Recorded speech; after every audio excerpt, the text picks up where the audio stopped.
नमस्कार विद्यार्थी मित्रांनो, मी प्रियंका ग्लोबल ऑनलाईन मराठीमध्ये आपल्या सगळ्यांचं मनापासून स्वागत करते. आज मित्रांनो, महाराष्ट्र सेट एक्झामिनेशन ही परीक्षा 26 जुलैला आपली परीक्षा आहे. इथून जवळपास 1 महिन्याचा कालावधी आपल्याकडे आहे आणि या परीक्षेचं प्रिपरेशन जर आपण पेपर क्रमांक 2 इतिहास या विषयातून करीत आहात तर सिलेबसमध्ये मित्रांनो 10 युनिट्स आहेत. त्यापैकी एन्शियंटचा भाग आहे, मेडिवल, मॉडर्न हिस्ट्री आणि हिस्टोग्राफी अशा प्रकारचं 10 युनिट. आणि आजचं पर्टिक्युलर सेशनमध्ये आपण संपूर्ण जे या 10 युनिट्स आहे यावर आधारित महत्त्वपूर्ण जे प्रश्न आहे, जे एक्झामिनेशनच्या पॉइंट ऑफ व्ह्यूने आपल्याला वारंवार प्रश्न येतात, असे महत्त्वपूर्ण प्रश्न आज आपण डिस्कशन करणार आहोत, जेणेकरून येणारी परीक्षा आपण योग्यरित्या देऊ शकतो. आता 10 युनिट्स आहे कंप्लीट सिलेबसमध्ये आणि 10 युनिट प्रत्येक युनिटवर आधारित प्रश्न आपल्याला आज रिव्हिजन करायचं आहे, कारण वेळ कमी आहे. कमी वेळेत मॅक्सिमम आपलं प्रॅक्टिस व्हावं यासाठी आजचं पर्टिक्युलर सेशन मित्रांनो महत्वाचं आहे.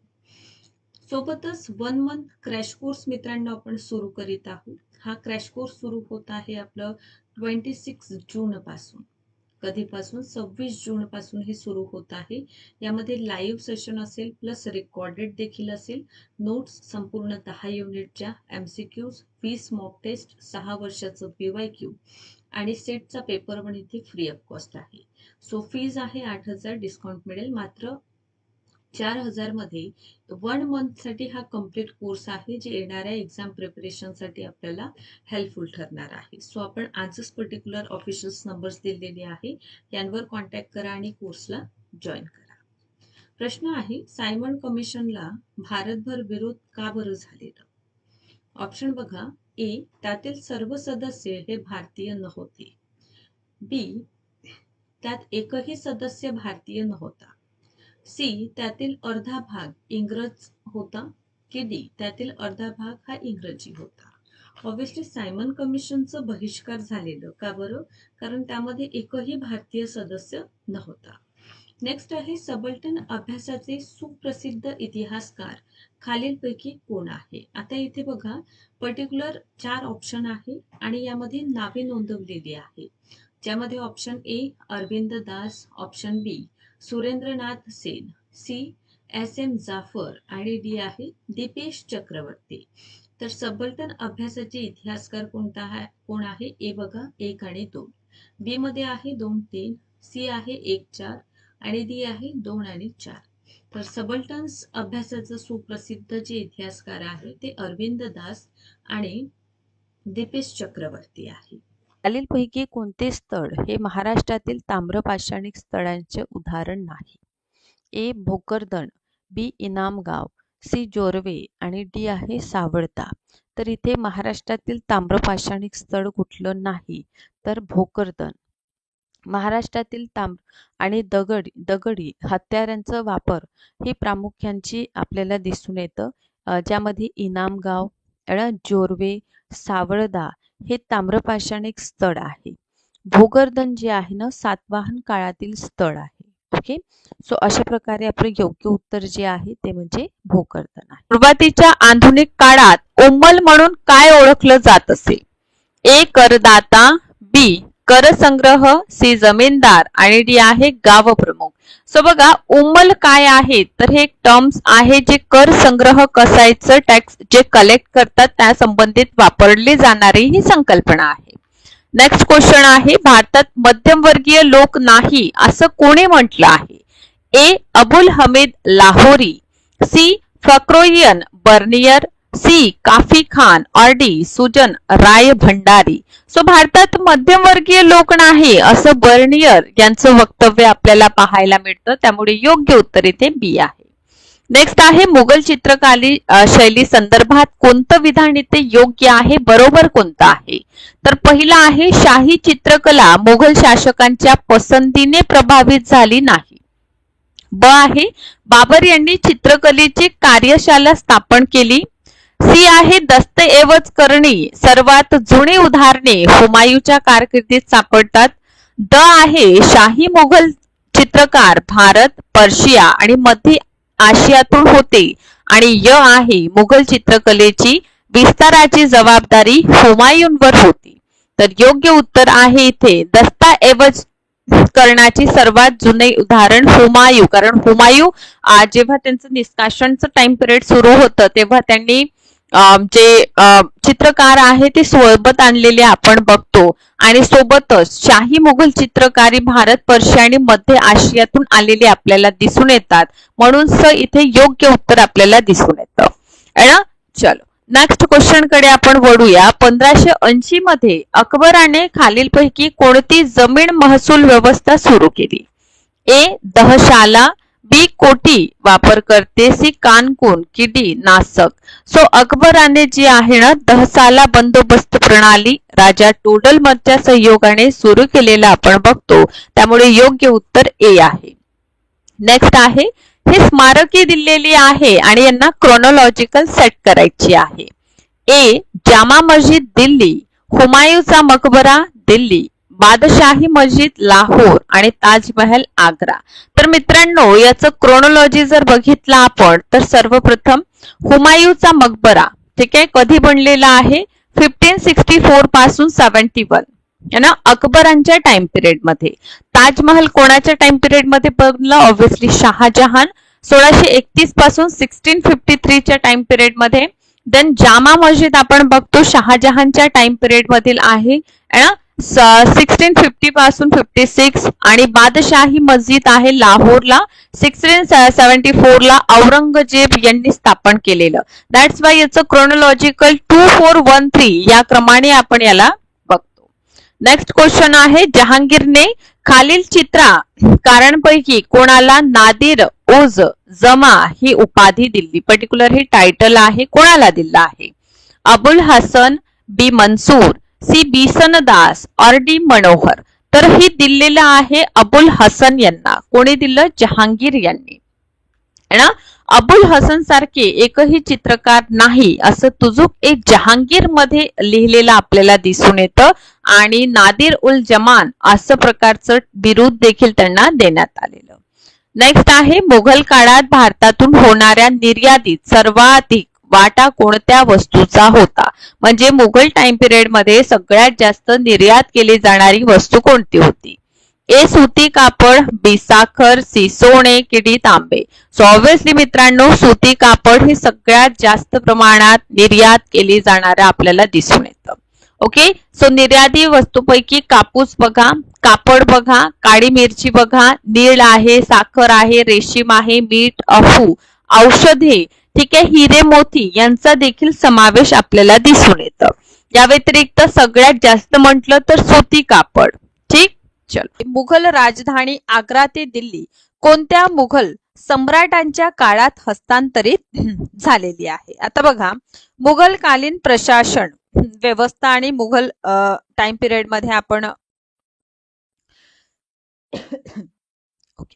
मुघल टाइम पिरियड मध्ये आपण बघतो की राजधानी हे एक महत्वपूर्ण असं आपल्याला टॉपिक दिसून येतं आणि हा प्रश्न विचारला देखील गेलेला आहे. ठीक आहे सो आग्रावरून दिल्ली कोणत्या मुघल सम्राटाने हस्तांतरित केलेली आहे? ए औरंगजेब, बी जहांगीर, सी शहाजहान आणि डी आहे अकबर. सो हे स्थलांतरित केलेली आहे ऑप्शन सी शहाजहान यांनी हे स्थलांतरित केलेली आहे. शहाजहान जी आहे यांचं नाव बघा शिहाबुद्दीन मोहम्मद यांना खुर्रम या नावाने सुद्धा ओळखतात. आता खुर्रम याचा अर्थ काय होतो? आनंद किंवा आनंद असा प्रकारे होतो. त्यांचे आजोबा अकबर दी ग्रेट यांनी त्यांना खुर्रम असे नाव दिल्याचं आपल्याला दिसून येतं. नेक्स्ट प्रश्न आहे पानिपतची दुसरी लढाई कधी झाली? सेकंड बॅटल ऑफ पानिपत कधी झालेला आहे? ए 1761, बी 1556, सी आहे 1626 आणि त्यानंतरचं ऑप्शन आहे 1527, ई आहे 1526. So second battle of Panipat कधी झालेला आहे? 1556 मध्ये झालेला आहे. ठीक आहे हे आपल्याला माहीतच असावं.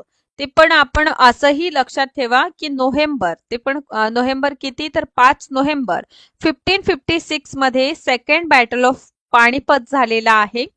ठीक आहे उत्तर भारतातील हिंदू सम्राट हेमू आणि मुघल सम्राट आपल्याला बादशहा दिसून येतात अकबर यांच्यामध्ये झालेली आहे दुसरी पानिपतचे युद्ध 1556 मध्ये. ठीक आहे. सो नेक्स्ट वन आहे उत्तर भारतातील औरंगजेबाबद्दल बंडांचा योग्य क्रम कोणता आहे. ठीक. सो ए आहे जाट, जाट, बुंदेला, सतनामी आणि शीख. ओके. यानंतर आहे बुंदेला, जाट, सतनामी आणि शीख. सी आहे सतनामी, जाट, बुंदेला, शीख आणि ऑप्शन डी आहे शीख, जाट, बुंदेला आणि सतनामी.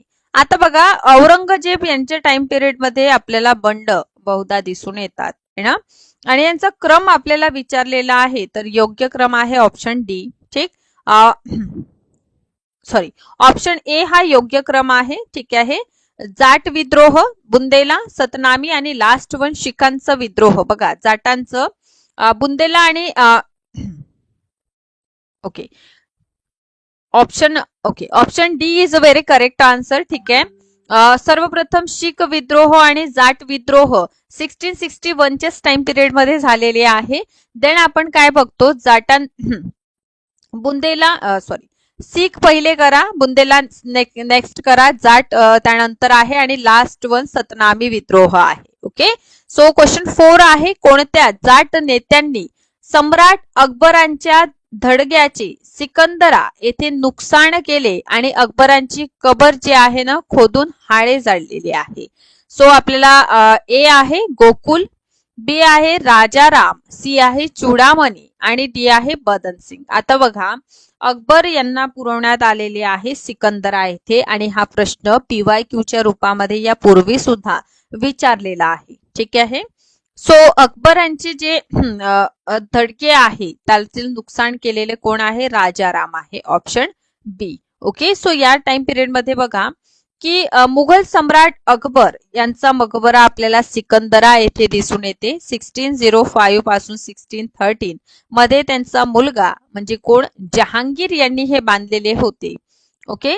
सो यामध्ये बघा 119 एकर जमिनींमध्ये हे आपल्याला दिसून येतात, बांधलेले आहेत. आणि यामध्ये आपण बघतो की लाल सॅटस्टोन पासून हा बनलेला आहे आणि पांढऱ्या संगमरमरचा सुद्धा यावर वापर केल्याचा आपल्याला दिसून येते.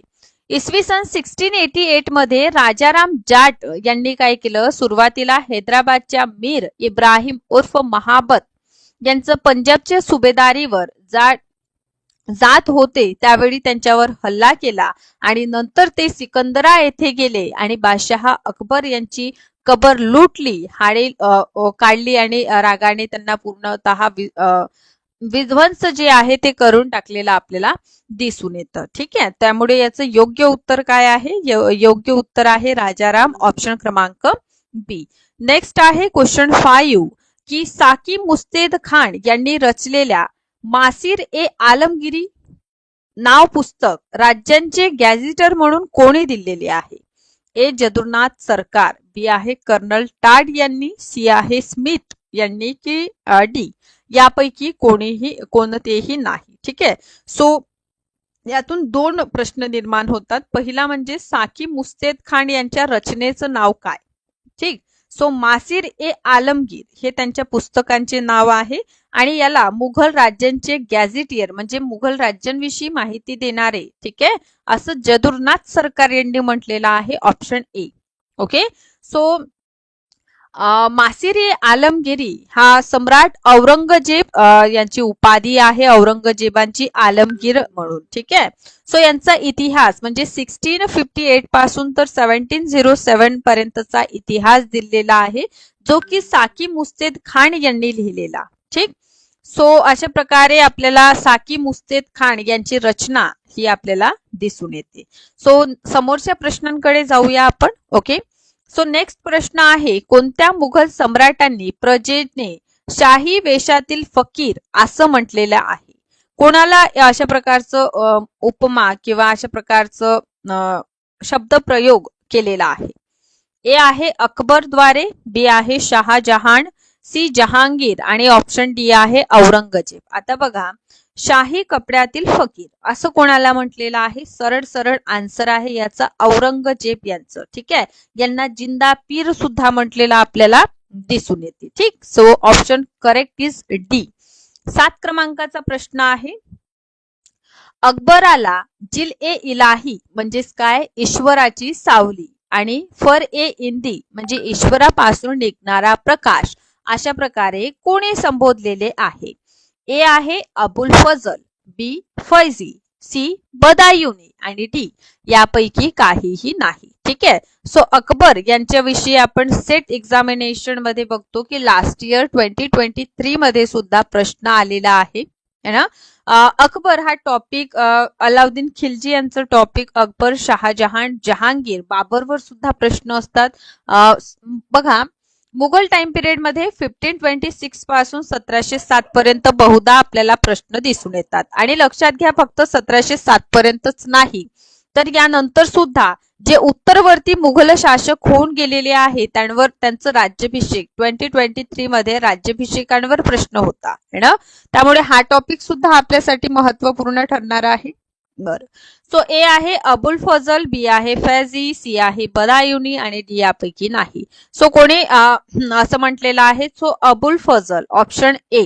ओके, सो अबुल फजल जे आहे ना, अकबरांच्या नवरत्नापैकी एक आपल्याला दिसून येते आणि मुघल साम्राज्य दरम्यान इतिहासकार आणि अकबरनामा आईने अकबरी हे याचे लेखक आहे कोण? अबुल फजल. सो अबुल फजल यांच्या रचनेचं नाव काय असंही प्रश्न येईल. ओके, सो त्यासाठी सुद्धा आपल्याला एकच आन्सर आहे.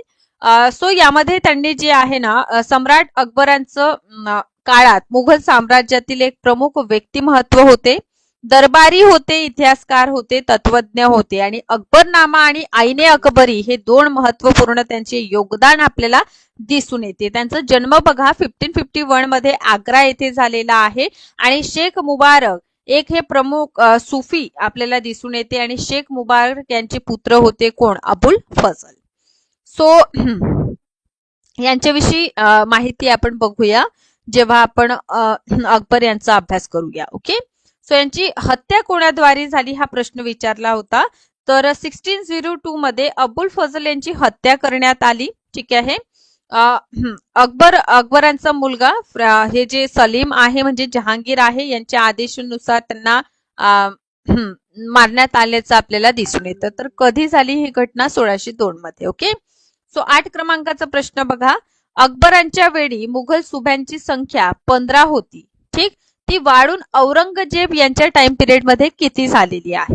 ठीक, सो ए 16, बी आहे 18, सी आहे 21 आणि डी आहे 24. ठीक आहे, सुबा म्हणजे काय असतं? मुघल काळामध्ये किंवा मुघल प्रशासनामध्ये जेव्हा आपण प्रशासन व्यवस्थेचा अभ्यास करणार तेव्हा सेंटरचा अभ्यास म्हणजे केंद्राचा अभ्यास करूया, प्रांताचा अभ्यास करूया आणि सोबतच स्थानीय प्रशासन. आता मुघल काळामध्ये जे प्रांतीय व्यवस्था आहे ना त्यावर त्याला प्रांतांना सुबा या शब्दाचा प्रयोग आपल्याला दिसून येतं. ठीक आहे, सो यामध्ये अकबरांच्या काळामध्ये 16 होती प्रांत म्हणजे सुबांची संख्या. आता ती वाढून जी आहे ना औरंगजेब यांच्या काळामध्ये किती झालेली आहे? 21 झालेली आहे. आणि याविषयी आणखीन डिटेल आपण कुठे बघणार आहोत? जेव्हा मी तुम्हाला मुघलकालीन प्रशासन अभ्यास करूया तेव्हा बघूया. कारण बघा थेरी लेक्चर मध्ये भरपूर असा हिस्ट्रीचा पार्ट आपण कव्हर करणार आहोत. ओके, सो यानंतरचा प्रश्न आहे, जजिया कर रद्द करणारा मुघल सम्राट शेवटचा कोण होता? ए अकबर, बी आहे जहांगीर, सी आहे शहाजहान आणि डी आहे मोहम्मद शाह रंगीला. बर, सो इम्पॉर्टंट हे प्रश्न आहे आणि बहुधा यामध्ये मला वाटतं मी रिपीटेड क्वेश्चन सुद्धा बहुधा ऍड केलेले आहे. ओके, बर, कारण बघा प्रश्न जे आहे ना भरपूरदा रिपीट होत असतात है ना. सो भरपूरदा रिपीट होत असतात त्यामुळे आपल्याला काय करायचं आहे? वारंवार त्यांचा सराव करायचा आहे. ठीक आहे, आणि जजिया कर काय आहे याविषयी आपण यापूर्वीही बोललेलो आहोत की जजिया कर हे एक संरक्षणार्थ हिंदूंकडून घेतला जाणारा कर होता है ना. आणि या करांमध्ये आपण कासिम यांच्याविषयी बघतो की त्यांनी सुद्धा हा कर जे आहे ना लावलेला होता. ओके, सो इथे बघा मोहम्मद शाह रंगीला ऑप्शन डी व्हेरी करेक्ट शेवटी हा यांनी समाप्त केलेला आपल्याला दिसून येते. सो मुघल साम्राज्य दरम्यान जजिया हा एक मुस्लिम शासकांनी त्यांच्या प्रजेमध्ये राहणारे जे काही गैर मुस्लिम म्हणजे जे हिंदू आहे समजा नागरिकांवर त्यांच्या संरक्षणासाठी म्हणजे परकीय म्हणा किंवा कोणतंही आक्रमण झालं तर अशा आक्रमणामध्ये प्रजा ही सुरक्षित राहावी या अनुषंगाने घेतला जाणारा म्हणजे लूट होऊ नये बा प्रजेची, ठीक आहे, त्यासाठी हा कर जे आहे ते लावलेला होता.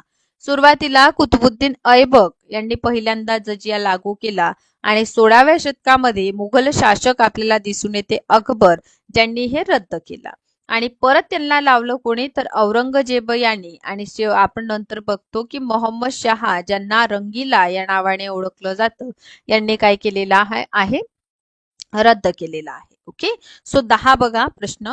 मनसबदारी प्रणालीमध्ये दो अस्पा आणि सिंह अस्पा कोणी सुरू केली? ओके, ए हा प्रश्न PYQ म्हणून विचारलेला आहे. ए जहांगीर, बी शहाजहान, सी औरंगजेब आणि डी यापैकी काहीही नाही. सो मनसबदारी प्रणालीमध्ये दो अस्पा आणि तिह अस्पा हे सुरू करणारे कोण होते? जहांगीर होते. कोण होते? जहांगीर होते. याऐवजी जर प्रश्न विचारलं असतं की मनसबदारी व्यवस्था कोणी सुरू केली तर आपण काय आन्सर केलं असतं? बघा या ठिकाणाहून 2 प्रश्न निघत असतात. एक तर मनसबदारी व्यवस्था कोणी सुरू केली है ना. सो मनसबदारी व्यवस्था कोणी सुरू केली आहे? अकबर यांनी. कोणी सुरू केली? अकबर यांनी. ओके, आणि दोह अस्पा म्हणजे 2 अश्व आणि 3 अश्व ठेवण्याची जी पद्धत आहे मनसबदारीमध्ये ते कोणी सुरू केली आहे? जहांगीर यांनी. कोणी सुरू केली? जहांगीर यांनी. ओके, सो ए याचं करेक्ट आन्सर आहे. सो चला, सो मनसब काय आहे? ते पर्टिक्युलर पद आहे. ठीक, पर्टिक्युलर पद. ठीक, यामध्ये मनसबदारी पद्धत अकबरद्वारे सुरू करण्यात आली आणि मनसबदारी किंवा मनसब म्हणजे काय होतं? पद होतं. मनसबदार हा शब्द मनसब धारण करणाऱ्या व्यक्तीला सूचित करीत होता आणि ज्याचा अर्थ पद प्रतिष्ठा अशा प्रकारचं होत होतं. मुघलांनी निश्चित वापरण्यासाठी हे एक प्रणाली आहे. पोस्ट पगार आणि लष्करी जबाबदारांची एक प्रकारे रँक आणि पगार जे आहे याद्वारे ठरित होते. सोबतच मनसबदारी लष्करी जबाबदाऱ्यांसाठी त्याला विशिष्ट संख्येने स्वार किंवा घोडे सवार आयोजित करणे आवश्यक होते. समजा एखाद्या व्यक्तीला मनसब दिलेला तर त्यावर ही जबाबदारी राहायची की तो काय करणार? स्वार आणि घोडे सवार जे आहे त्यांना तयार ठेवणार आणि जेव्हा कधी आवश्यकता भासली तर ते तिथे काय करणार? पाठवणार. मनसबदारांनी आपल्या घोडस्वारांच्या पुनर्वलोकनासाठी आणणे, त्यांची नोंदणी करणे, घोड्यांची ब्रॅडिंग करणे आणि नंतर पगार म्हणून पैसे देणे. मनसबदारी त्यांचा पगार जहांगीर नावाच्या महसुलांच्या रूपात मिळत. जहागीर काय होती? पर्टिक्युलर एक ठिकाण किंवा एक पर्टिक्युलर तुकडा. ठीक आहे, समजा एखाद्याला नगद वेतन न देता हा पर्टिक्युलर क्षेत्र देऊन द्यायचं आणि या क्षेत्रातून जे काही उत्पन्न मिळेल हे तो मनसबदार काय करणार? यूज करणार. त्या आधारे तो त्याचं सैन्याचा पगार देणार. ठीक आहे, सो या कामामध्ये आपण बघतो की दोह अस्पा आणि तिह अस्पा या शब्दाचा प्रयोग जहांगीरच्या काळात सुरू झालेलं म्हणजे 2 अश्व ठेवणारे आणि 3 अश्व ठेवणारे अशा प्रकारचे याचा अर्थ आपल्याला दिसून येतं. नेक्स्ट वन आहे मुघल स्थापत्य कलेची संदर्भात पित्राडोरा काय आहे? एक संगमवरी दगडांची रत्नांची जोडलेली, बी संगमवरी पेंटिंग आहे, बाग कामाची कला आहे की डी यापैकी काहीही नाही.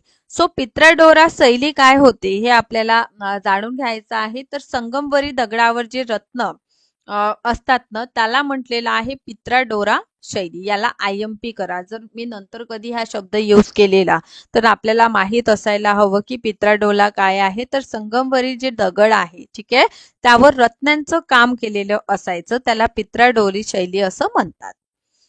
12 क्रमांकाचा बघा भारतातील 4 बाग शैलीतील पहिली समाधी कोणती आहे? ए हुमायूं यांची समाधी, बी अकबर यांची कबर, सी जहांगीर यांची कबर की डी औरंगजेब यांची कबर. सो 4 बाग. ठीक आहे, 4 बाग म्हणजे असा रस्ता जात आहे. ठीक आहे, आणि यामध्ये 4ही करून काय आहे? रस्ता आहे. ठीक आहे, समजा असं. ठीक आहे, ओके, जमलं नाही. ठीक आहे, थांबा मी काढून दाखवते. ठीक, म्हणजे तुम्हाला इझी होईल अंडरस्टँड करण्यामध्ये. ओके, सो बघा काय, समजा हा रस्ता, ठीक आहे, इथूनही रस्ता आहे, इथून रस्ता आहे, इथून आहे, इथून आहे, इथून आहे, इथून आहे, इथून आहे. हा काय झालं, चारही रस्त्यांच्या मधात ठीक बांधलेलं. तर हे काय आहे, ऑप्शन ए याचं करेक्ट आन्सर आहे हुमायूंची कबर. ठीक, दिल्ली येथे. पित्रादोळाची सुरुवात कोणी केली? काय आहे पित्रादोळा? संगमवरी दगडावर रत्नांचं काम म्हणजे पित्राडोला. ठीक, याला सुरुवात कोणी केलेली आहे असा प्रश्न आपल्याला विचारलेला आहे. सो ए आहे जहांगीर यांनी, बी आहे शहाजहान यांनी, सी आहे औरंगजेब यांनी, की ऑप्शन क्रमांक डी यापैकी कोणीही नाही. सो पित्राडोलाला सुरुवात केलेली आहे कोणी, तर मुघल शासक जहांगीर यांनी. ठीक, सो जहांगीर यांच्या टाइम पिरियड मध्ये आपण बघतो की पित्राडोला शैलीचा वापर करण्यात आलेला. आता ही शैली काय आहे हे आपण बघितलेलं आहे. ठीक आहे, सो आय होप यामध्ये काही डाऊट नाही. तर समोर वळूया.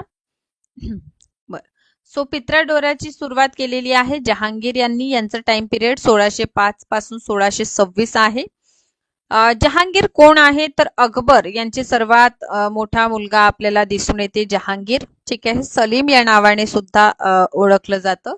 जहांगीर यांनी शिखांचे 5वे गुरु, ज्यांचं नाव काय आहे, गुरु अर्जुन देव. गुरु अर्जुन देव यांना फाशी दिल्याचं आपल्याला दिसून येते. जहांगीरचा काळ मुघल चित्रकलेचा सुवर्ण काळ म्हणून ओळखलं जातं आणि मुघल सम्राट जहांगीरची कबर कुठे आहे, लाहोर. PYQ हा प्रश्न आहे. ठीक, सो कुठे आहे, लाहोर या ठिकाणी आहे. ओके, सोबतच आपण बघतो की रावी नदीच्या काठावर आपल्याला हे दिसून येतं. सो अशा प्रकारे हे कोण आहे, तर मुघल शासक जहांगीर आहे. ठीक आहे, समोर आपण जाऊया आणि समोर बघा, पित्राडोळा वापरून संपूर्ण संगमवरी बनवलेली पहिली इमारत कोणती? हुमायूंचा अकबरा संपूर्ण वापरून बनवलेली आहे, की बी इमाद उद्दौला यांची कबर, सी जहांगीर यांची कबर, की डी यापैकी काहीही नाही. सो पित्राडोला शैली म्हणजे संगमवरी दगडावर म्हणजे जे रत्नांची जडाऊ काम करण्याची ही जी इमारत संपूर्ण बांधलेली आहे ती आहे ऑप्शन क्रमांक बी इमाद उद्दौला यांची कबर आहे. ठीक, जे संपूर्ण पित्राडोलीस द्वारा बनवण्यात आलेली आहे. नेक्स्ट वन आहे, खालीलपैकी कोणत्या शासकांच्या कालखंडात संगमवरी काळ असे म्हणतात? ठीक, ए जहांगीर यांचं, बी शहाजहान यांचं, सी औरंगजेब यांचं, की डी यापैकी काहीही नाही. आता बर, इथे एक गोष्ट लक्षात घेण्यासारखी आहे की मुघल टाइम पिरियड मध्ये आपण बाबर पासून आपण बघतो. ठीक आहे, नंतर हुमायूं यांचं टाइम पिरियड येतात, नंतर आपण मुघल शासक अकबर पाहतो आणि अकबरांची कारकीर्द अभ्यासक्रमाच्या दृष्टीने खूप महत्वपूर्ण आहे. जहांगीर यांचं टाइम पिरियड चित्रकलेसाठी खूप जास्त प्रसिद्ध आपल्याला दिसून येतात ना. यानंतर आपण पाहतो की शहाजहान, आता शहाजहान यांचं टाइम पिरियड जे आहे ना ते स्थापत्य कलेसाठी खूप जास्त फेमस आपल्याला दिसून येतं, कारण यांच्या टाइम पिरियड मध्ये स्थापत्य कलेच्या दृष्टीने जे आहे ते महत्वपूर्ण काम झालेले आहे. मग ताजमहल असो की ओके, सो ऑप्शन क्रमांक बी, कारण शहाजहान यांच्या टाइम पिरियड मध्ये संगमरमरचा उपयोग करून सर्वाधिक स्थापत्य कलेमध्ये झालेला आहे, त्यामुळे यांच्या टाइम पिरियडला स्थापत्य कलेचा सुवर्ण युग असं सुद्धा म्हटल्याचं आपल्याला दिसून येते. नेक्स्ट क्वेश्चन आहे 17. औरंगजेबांचं नुस्खा-ए दुल खुशा या ऐतिहासिक ग्रंथांचे निर्माते कोण होते? बी आहे भीमसेन सक्सेना, बी आहे सुजन राय खत्री, सी आहे ईश्वरदास नागर आणि डी आहे चंद्र भान. ठीक आहे, सो औरंगजेब यांच्या टाइम पिरियड मध्ये आपण बघतो. बर, सो औरंगजेब यांच्या टाइम पिरियड मध्ये आपण बघतो की ओके बर ओके, सो नुस्खा-ए दुलखुशा ही रचना औरंगजेब यांच्या टाइम पिरियड मधली आहे आणि ही लिहिलेली आहे कोणी? भीमसेन सक्सेना यांनी, ऑप्शन क्रमांक ए. ठीक, भीमसेन सक्सेना यांच्याद्वारे. 18 आहे अकबरनामा कोणी लिहिली? आता ही रचना आणि आईने अकबरी हे दोनही रचना आपल्या एक्झामिनेशनच्या दृष्टिकोनातून महत्त्वपूर्ण आहे. ए आहे अब्दुल रहीम खानेखाना, बी आहे फैजी, सी आहे अबुल कादिर बदायोनी आणि डी आहे अबुल फजल. सो आपल्या सगळ्यांना कल्पना आहे की अकबरनामा आहे ना आणि आईने अकबरी हे दोन जे महत्वपूर्ण रचना आहे ते कोणाचे आहे. सो ऑप्शन क्रमांक डी अबुल फजल यांची ही महत्वपूर्ण रचना आपल्याला दिसून येतात. 19 क्रमांकाचा प्रश्न आहे. आग्रा येथे इमाद उद्दौलाची कबर कोणी बनवली.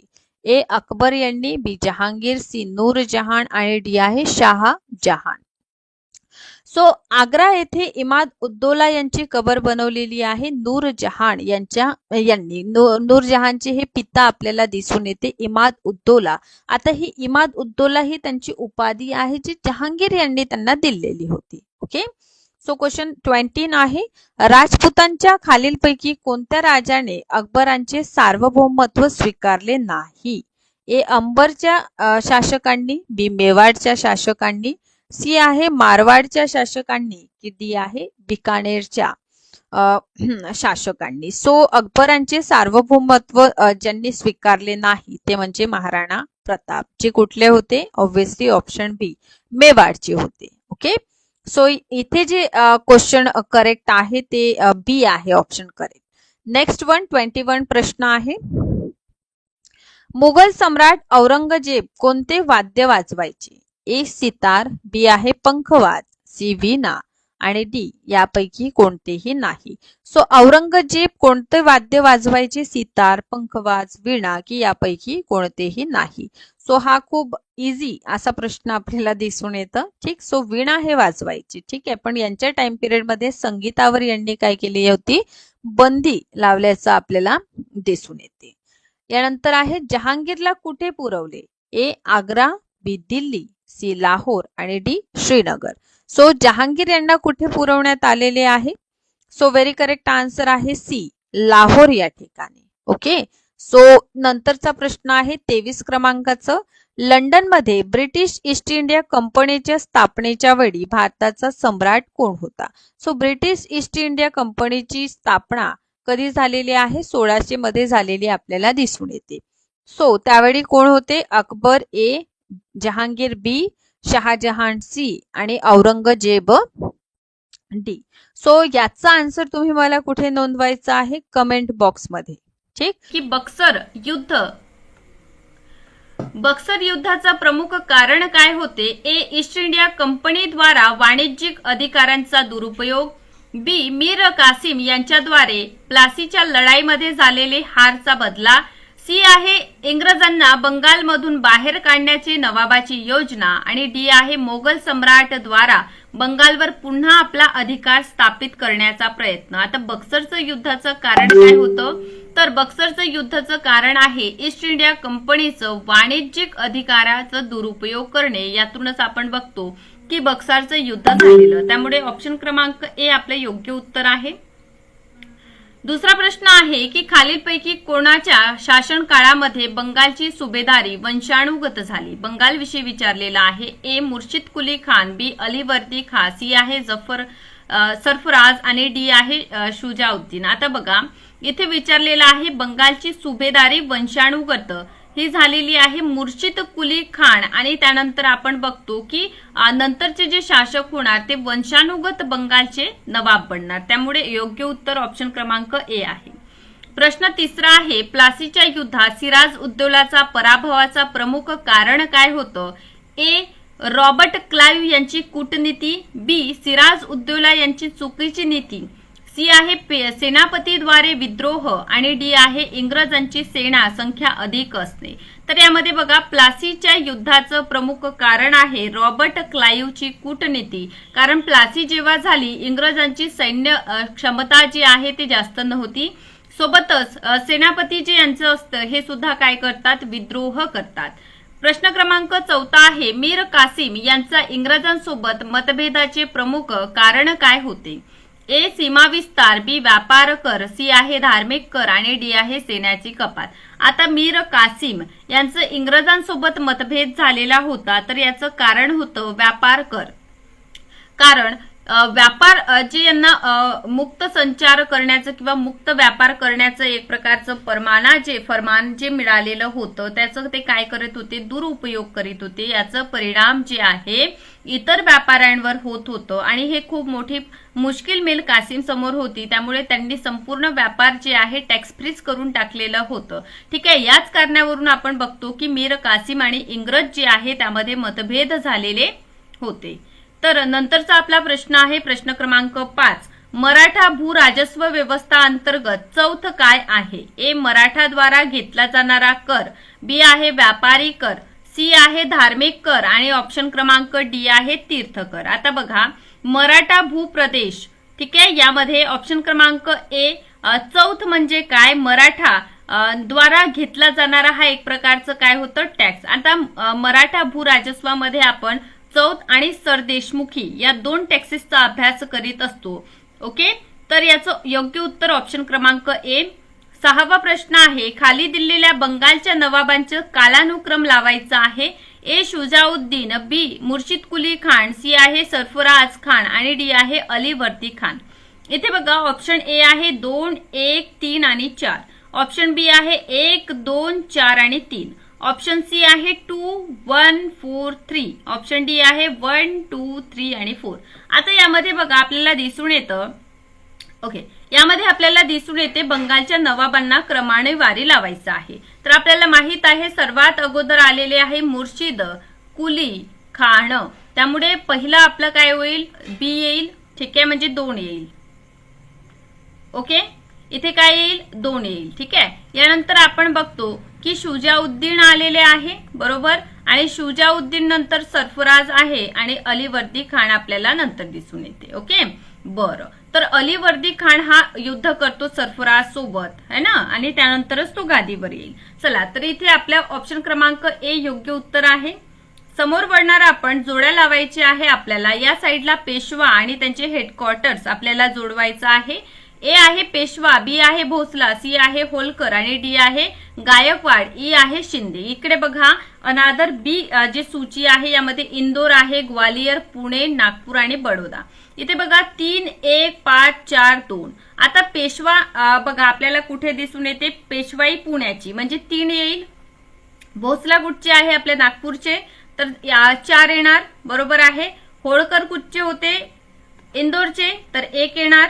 ठीक आहे, गायकवाड कुठचे आहे, बडोद्याचे गायकवाड, तर 5 येणार. तर बघा 3, 4, 1, 5 आणि 2. ठीक आहे, तर योग्य उत्तर आपलं ऑप्शन क्रमांक बी आहे. नंतरच्या प्रश्नाकडे आपण वळूया. नेक्स्ट प्रश्न आहे क्वेश्चन क्रमांक 8. टिपू सुलतान यांची राजधानी कोणती होती? आता बघा म्हैसूरचं राज्य, आपण क्षेत्रीय राज्यांचं उदयामध्ये म्हैसूर बघितलं. म्हैसूरमध्ये कशा प्रकारे वाडियार वंशाचं शासन होतं, बरोबर आहे. आणि वाडियार वंशाच्या शासनानंतर आपण बघतो की हैदर अली हे शासक झालेले आणि हैदर अली नंतर त्यांचं पुत्र म्हणजे टिपू सुलतान हे शासक झालेले म्हैसूरचे, बरोबर. तर यामध्ये राजधानी बघा श्रीरंगपट्टणम, बी आहे म्हैसूर, सी बंगलोर आणि डी आहे कोयंबटूर. तर टिपूची राजधानी होती श्रीरंगपट्टणम, बरोबर. चला, तर यानुसार आपलं योग्य उत्तर आहे ऑप्शन क्रमांक ए. समोर जाणार प्रश्न क्रमांक 9. खालीलपैकी कोणत्या शासकाने आपली राजधानी मुर्शिदाबाद वरून मुंगेर स्थानांतरित केली? ए अलीवर्दी खान, बी सिराज उद्दौला, सी आहे मीर कासिम आणि डी आहे मीर जाफर, सी आणि डी आहे मीर कासिम. ओके, तर यामध्ये बघा राजधानी मुर्शिदाबाद वरून मुंगेर स्थानांतरित कोणी केली? ठीक आहे, आता यापूर्वी ढाका या ठिकाणाहून कुठे जाणार, मुर्शिदाबाद जातं आणि मुर्शिदाबाद वरून मुंगेर या ठिकाणी राजधानी नेली जाते, बरोबर आहे. तर या अनुषंगाने आपण बघतो की याचं योग्य उत्तर ऑप्शन क्रमांक डी आहे. ठीक आहे, कारण अलीवर्दी खान हा ढाक्यावरून मुर्शिदाबाद आणणार आणि मुर्शिदाबादवरून मुंगेर आणण्याचं काम कोण करतं, मीर कासिम. आणि ह्याच स्वरूपाचा प्रश्न तुम्हाला यापूर्वी सुद्धा महाराष्ट्र स्टेट एक्झामिनेशन मध्येच विचारलेला दिसून येईल. समोर जाऊया आपण. प्रश्न 10 आहे बक्सरच्या युद्धाच्या वेळी दिल्लीचा शासक कोण होता? ठीक आहे, तर ए औरंगजेब, बी आहे शाह आलम प्रथम, सी आहे बहादूर शाह जफर आणि डी आहे शाह आलम द्वितीय. आता बक्सरचं युद्ध, ठीक आहे, आपण बघतो की बक्सारच्या युद्धामध्ये त्रिफळी लढलेली होती, बरोबर आहे, ज्यामध्ये शाह आलम द्वितीय याला सुद्धा निष्कासित केलेलं होतं. त्याला परत दिल्ली आपल्याला शासक त्याला व्हायचं होतं, त्यामुळे त्यांनी सुद्धा यामध्ये भाग घेतलेला होता. तर या अनुषंगाने ऑप्शन क्रमांक डी आपलं 10चं योग्य उत्तर आहे. 11 क्रमांकाचा प्रश्न आहे, द्वितीय आंग्ल मैसूर युद्ध कोणत्या संधीने समाप्त झाले? ए मद्रासची संधी, बी आहे मंगलोरची संधी, सी आहे पेरिसची संधी आणि डी आहे श्रीरंगपट्टणमची संधी. टोटल किती अँग्लो मराठा वॉर झालेले आहे? तर 4 अँग्लो मराठा युद्ध कधी झाले आणि कोणत्या संधीने यांची समाप्ती झालेली आहे, हे दोनही प्रश्न इथून निर्माण होऊ शकतात. आणि यापूर्वी सुद्धा एक्झामिनेशनचं जर पॅटर्न आपण बघितलं तर विचारलेलं आहे, त्यामुळे हे इम्पॉर्टंट असे प्रश्न आहे. तर योग्य उत्तर आहे ऑप्शन क्रमांक बी, मंगलोरची संधीने द्वितीय आंग्ल मैसूर युद्ध समाप्त होते आणि द्वितीय आंग्ल मैसूर युद्धमध्येच हैदर अली यांचं काय होतं, मृत्यू आपल्याला होताना दिसून येते, बरोबर. तर समोर वळूया आपण प्रश्न क्रमांक 12. तृतीय आंग्ल मैसूर युद्धाच्या वेळी गव्हर्नर कोण होते? ए वॉरन हेस्टिंग्ज, बी आहे लॉर्ड कॉर्नवॅलिस, सी आहे लॉर्ड वेलेस्ली आणि डी आहे यापैकी नाही. तर तृतीय आंग्ल मैसूर युद्धाच्या वेळी बघा 4 आंग्लो मैसूर युद्ध झालेले आहे. तर तृतीय यामध्ये कोण गव्हर्नर होता? तर ऑप्शन क्रमांक बी, लॉर्ड कॉर्नवॅलिस हे तृतीय आंग्ल मैसूर युद्धाच्या वेळी काय होते, व्हॉइसराय गव्हर्नर होते. या व्यतिरिक्त बघा संधी, युद्ध कधी झालेलं आणि युद्धाचे नेतृत्व कोणी केलेले, ठीक आहे, हे प्रश्न इथून निर्माण होत असतात. त्यामुळे या प्रश्नांचं उत्तर योग्यरित्या आपल्याला यायला हवं, यासाठी आपल्याला प्रॅक्टिस करण्याची आवश्यकता आहे. चला 13 क्रमांकाचा प्रश्न आहे, छत्रपती शाहू खेडच्या युद्ध कधी आणि कोणासोबत झालेलं? ए 1707 इसवी सन मध्ये ताराबाई सोबत, बी आहे 1707 मध्ये रोहिल्यांसोबत, 1708 अफगाणांसोबत आणि 1709 मुघलांसोबत. आता बघा छत्रपती शाहू महाराज, ठीक आहे, 1707 मध्ये औरंगजेब यांचा मृत्यू होतो आणि छत्रपती शाहू महाराजांची सुटका होते. यानंतर जेव्हा ते येते त्यावेळी ताराबाई आपल्याला दिसून येते की शिवाजी द्वितीय यांच्या नावाने राज्य करीत होत्या, बरोबर. यातूनच आपण बघतो की यांच्यामध्ये एक युद्ध होते ज्याला आपण खेडचा युद्ध असा सुद्धा म्हणतो. आता हा खेडचं युद्ध 1707 मध्ये शाहू महाराज विरुद्ध ताराबाई यांच्या विरुद्ध झालेला आहे. तर याचा अर्थ आपलं योग्य उत्तर 1707 इसवी सन मध्ये छत्रपती शाहू महाराज आणि ताराबाई यांच्यामध्ये खेडचं युद्ध झालेलं आहे. नेक्स्ट आपला प्रश्न आहे 14 क्रमांकाचं, शाहूला दख्खनमधील चौथ आणि सरदेशमुखीचा अधिकार कोणत्या मोगल शासकांच्या शासन काळात प्रदान करण्यात आलेला? आता बघा ए आहे जहादार शाह, बी आहे बहादूर शाह, सी आहे फरुख सियार आणि डी आहे मोहम्मद शाह रंगीला. आता चौथ आणि सरदेशमुखी हे काय आहे? टॅक्स आहे एक प्रकारचे, ठीक आहे. तर हे टॅक्सेस प्रदान करण्याचा कोणाच्या शासन काळात देण्यात आलेला फरमान? तर ऑप्शन क्रमांक सी योग्य उत्तर आहे. फरुख सियार यांच्याद्वारे हा फरमान जो आहे प्रदान करण्यात आलेला. तर योग्य उत्तर ऑप्शन क्रमांक सी. समोर जाणार आपण प्रश्न 15 आहे, खालीलपैकी कोणत्या पेशवाने हिंदू पद पादशाही उपाधी धारण केलेली? ए बाजीराव द्वितीय, बी आहे बाजीराव प्रथम, सी आहे बाळाजी विश्वनाथ आणि डी आहे बाळाजी बाजीराव. आता बघा इथे काय विचारलेलं आहे, कोणत्या पेशवाने हिंदू पद पादशाही? तर हे बाजीराव प्रथम यांनी हिंदू पद पादशाही हा उपाधी धारण केलेली. 16 क्रमांकाचा प्रश्न आहे, पालखेडाचा युद्ध 1728 मध्ये कोणाच्या मध्ये झालं? ए बाजीराव प्रथम आणि मुघल, बी आहे बाजीराव प्रथम आणि निजाम उल मुल्क, यानंतरचा ऑप्शन आहे सी बाजीराव प्रथम आणि इंग्रज आणि डी आहे बाजीराव प्रथम आणि अफगाण. आता पालखेडाचा युद्ध झालेला आहे 1728 आणि मुंगी पैठणचा आपल्याला काय दिसून येते? संधी दिसून येईल, बरोबर आहे. तर हा झाला होता बाजीराव प्रथम आणि निजामांविरुद्ध, ठीक आहे. तर यातूनच आपला योग्य उत्तर राहील ऑप्शन क्रमांक बी बाजीराव प्रथम आणि निजाम उल मुल्क यांच्यामध्ये पालखेडाचा युद्ध 1728 मध्ये झालेला आहे. 17 क्रमांकाचा प्रश्न आहे, बंगालच्या कोणत्या शासकाने इंग्रजांची तुलना मधुमक्खी यांच्यासोबत केलेली आहे?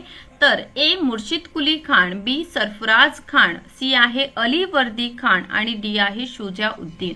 आता बघा, बंगालचे शासक म्हणजेच आपण बघतो की ऑप्शन क्रमांक सी अली वर्दी खान यांनी असं एक स्टेटमेंट दिलेलं आहे की इंग्रज हे काय आहे, मधुमक्खीप्रमाणे आहे. जर आपण त्यांच्या म्हणजे काही मिसबिहेव जर आपण करणार नाही तर ते आपल्याला काहीच करणार नाही. जर आपण त्यांच्या थोडा पण जर काय करू आपण मिसबिहेव केला तर यातून काय होईल, ते मधुमक्खी सारखे आपल्यावर आक्रमण करेल. ओके, तर अशा प्रकारचं स्टेटमेंट बंगालचे नवाब होते अली वर्दी खान यांनी केल्याचं आपल्याला दिसून येते. नेक्स्ट आपला प्रश्न आहे 18 क्रमांकाचं. ब्राह्मो समाजाचा उद्देश, ब्राह्मो समाजाची स्थापना झालेली बरोबर कोणी केली, राजा राममोहन रॉय द्वारा झालेली. तर याचा उद्देश हिंदू धर्मांच्या वाईटावर हल्ला करणे, मोनोथिसिसचा प्रसार करणे म्हणजे एकेश्वरवादाचा प्रसार करणे. सी आहे अ आणि ब दोन्हीही किंवा डी आहे यापैकी काहीही नाही. ओके, तर या ठिकाणी बघा ऑप्शन क्रमांक सी योग्य उत्तर आहे, कारण ब्राह्मो समाजाची स्थापना 1828 मध्ये झालेली आहे राजा राममोहन रॉय यांच्याद्वारे. आणि ब्राह्मो समाज स्थापन करण्याचा जे उद्देश होता, हिंदू धर्मामध्ये जे वाईट कुप्रथा अस्तित्वात होती, ज्यामध्ये सती प्रथा असो, बालविवाह असो, है ना, तर यावर काय करायचं आहे, म्हणजे दूर करण्याचा प्रयत्न करायचा आहे. आणि मोनोथेसिस म्हणजे एकेश्वरवादाचा प्रसार करायचा आहे. अशा प्रकारचा उद्देश समोर ठेवून 1828 मध्ये आपण बघतो की ब्राह्मो समाजाची स्थापना झालेली. चला नेक्स्ट प्रश्न आपण घेऊया. 19 क्रमांकाचा आपला प्रश्न आहे, प्रार्थना समाजाची स्थापना कोणी केली? ए दयानंद सरस्वती, बी आहे देवेंद्रनाथ टागोर, सी आहे आत्माराम पांडुरंग आणि डी आहे राजा राममोहन रॉय. प्रार्थना समाज स्थापन केलेला आहे आत्माराम पांडुरंग यांच्याद्वारे. ठीक आहे, तर याचे योग्य उत्तर ऑप्शन क्रमांक सी दादोबा पांडुरंग बंधू यांचेच भाऊ होते आत्माराम पांडुरंग यांच्या अध्यक्षतेखाली 31 मार्च 1867 मध्ये प्रार्थना समाजाची स्थापना झाली. ठीक आहे, आणि यांच्या शाखा सुद्धा होत्या, म्हणजे ब्रांचेस प्रार्थना समाजाचे आपल्याला दिसून येते, जे पुणा, नगर, सातारा या ठिकाणी सुद्धा प्रार्थना समाजांच्या शाखा अस्तित्वात होत्या. आता बघा, स्थापना कधी झाली हा सुद्धा प्रश्न खूप महत्वाचा आहे की प्रार्थना समाज याची स्थापना कधी झालेली आहे. ओके, चला नेक्स्ट प्रश्नाकडे आपण वळणार आता. 20 क्रमांकाचा आपला प्रश्न आहे, क्वेश्चन 20 आहे की खालीलपैकी कोणत्या शासकाने आपली राजधानी मुर्शिदाबाद वरून मुंगेर स्थानांतरित केली? ए अलीवर्दी खान, बी सिराज उद्दौला, सी आहे मीर जाफर आणि डी आहे मीर कासिम. योग्य उत्तर ऑप्शन क्रमांक डी मीर कासिम आहे. 21 क्रमांकाचा प्रश्न आहे, द्वितीय आंग्ल मैसूर युद्धाची समाप्ती कोणत्या संधीने झाली? ए मद्रास, बी मंगलोर, सी आहे पेरिस आणि डी आहे श्रीरंगमपट्टणम. चौथ्या आंग्ल मैसूर युद्धाची समाप्ती श्रीरंगमपट्टणमच्या संधीने होती आणि 1799 मध्ये काय होते, मैसूर जे क्षेत्र आहे यावर इंग्रजांचा अधिकार होतो. तर याचं योग्य उत्तर ऑप्शन बी आहे मंगलोरची संधी, द्वितीय आंग्ल मैसूर युद्धाची समाप्ती. तृतीय आंग्ल मैसूर युद्धाच्या वेळी गव्हर्नर कोण होते? ए वॉरेन हेस्टिज, बी लॉर्ड कॉर्नवॅलिस, सी आहे लॉर्ड वेलेस्ली आणि डी यापैकी नाही. तर तृतीय आंग्ल मैसूर युद्धाच्या वेळी होते लॉर्ड कॉर्नवॅलिस. समोर जाऊया. 1823 क्रमांकाचा प्रश्न आहे. 1802 मध्ये बेसिनच्या संधीवर हस्ताक्षर कुणाच्या मध्ये झाले? ए इंग्रज आणि बाजीराव प्रथम, बी आहे इंग्रज आणि बाजीराव द्वितीय, सी आहे फ्रान्सिस आणि बाजीराव प्रथम, डी आहे डच आणि बाजीराव द्वितीय. आता यामध्ये बघा 1802 मध्ये झालेली बेसिनची संधी. ठीक आहे, तर हे एक प्रकारची सहाय्यक संधी आपल्याला दिसून येते, जे इंग्रज, ठीक आहे, इंग्रज आणि बाजीराव प्रथम की द्वितीय, तर लक्षात घ्या बेसिनची संधी झालेली आहे 1802 मध्ये आणि यावेळेस पेशवा कोण होते? बाजीराव सेकंड होते.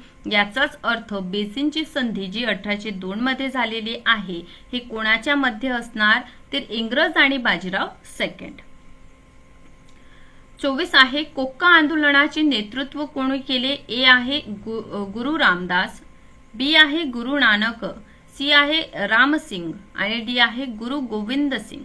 आता बघा, रामसिंग कुक्का यांनी कोक्का आंदोलनाचे काय केलेले आहे, नेतृत्व केल्याचं आपल्याला दिसून येते. 25 क्रमांकाचा प्रश्न आहे, 1857चा विद्रोहापूर्वी खालीलपैकी कोणता विद्रोह झालेला आहे? ए संताळ विद्रोह, बी मुंडा विद्रोह, सी खासी विद्रोह आणि डी आहे पागलपंथी विद्रोह. तर याचं बघा, 1857चा उठाव, ठीक आहे, आणि त्यानंतर आलेलं राणीचा जाहीरनामा. यानंतर आपण आधुनिक भारताचे एक नवीन म्हणजे लोकमान्य टिळक, मवाळवाद, जहालवाद अभ्यास केलेलं. नंतर आपण गांधी युगात प्रवेश केलेला, बरोबर आहे. त्याचप्रमाणे 1857 पूर्वीच्या ज्या घटना आहे, म्हणजे ज्यामध्ये आपण बघतो प्लासी आहे, बक्सार आहे, आंग्लो युद्ध म्हणजे ज्यामध्ये मग ते पेशवांविषयी झालेलं युद्ध असो किंवा काय म्हणतो आपण मैसूरचं असो, बंगाल असो, ठीक आहे, हे क्षेत्र कशा किंवा अवधमध्ये कशा प्रकारे 1856 मध्ये कुशासनाचा आरोप लावलेलं, हे सगळेच प्रश्न जे आहे इम्पॉर्टंट आहे एक्झामसाठी. त्यामुळे 1857च्या उठाव्यापूर्वी जितके पण विद्रोह आहे, मुंडा, खासी, पागलपंथी किंवा जितकं पण आपण अभ्यास केलेला आहे ते व्यवस्थित अभ्यासा. आणि इथे योग्य उत्तर ऑप्शन ए आहे, कारण संथाळांचं जे विद्रोह झालेला आहे 1856 मध्ये झाल्याचं दिसून येते.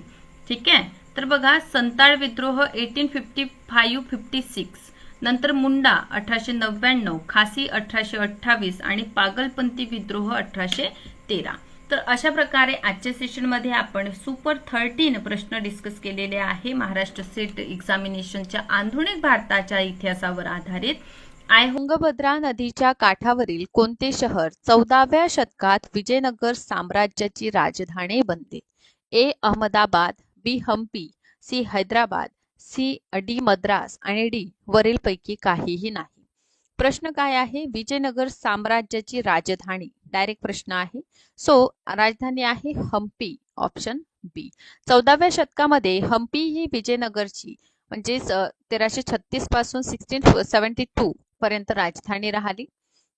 विजयनगरचे संगमवंश जे आहे आपण बघतो, हरिहर आणि बुक्का यांनी विजयनगरची स्थापना केलेली. संगम वंश आहे, सालुव वंश आहे, तुलु आणि अरविडू हे 4 राजवंश आपल्याला दिसून येते. देवराय 2 हे संगम घराण्यातील सर्वात महानतम शासक आपल्याला दिसून येईल.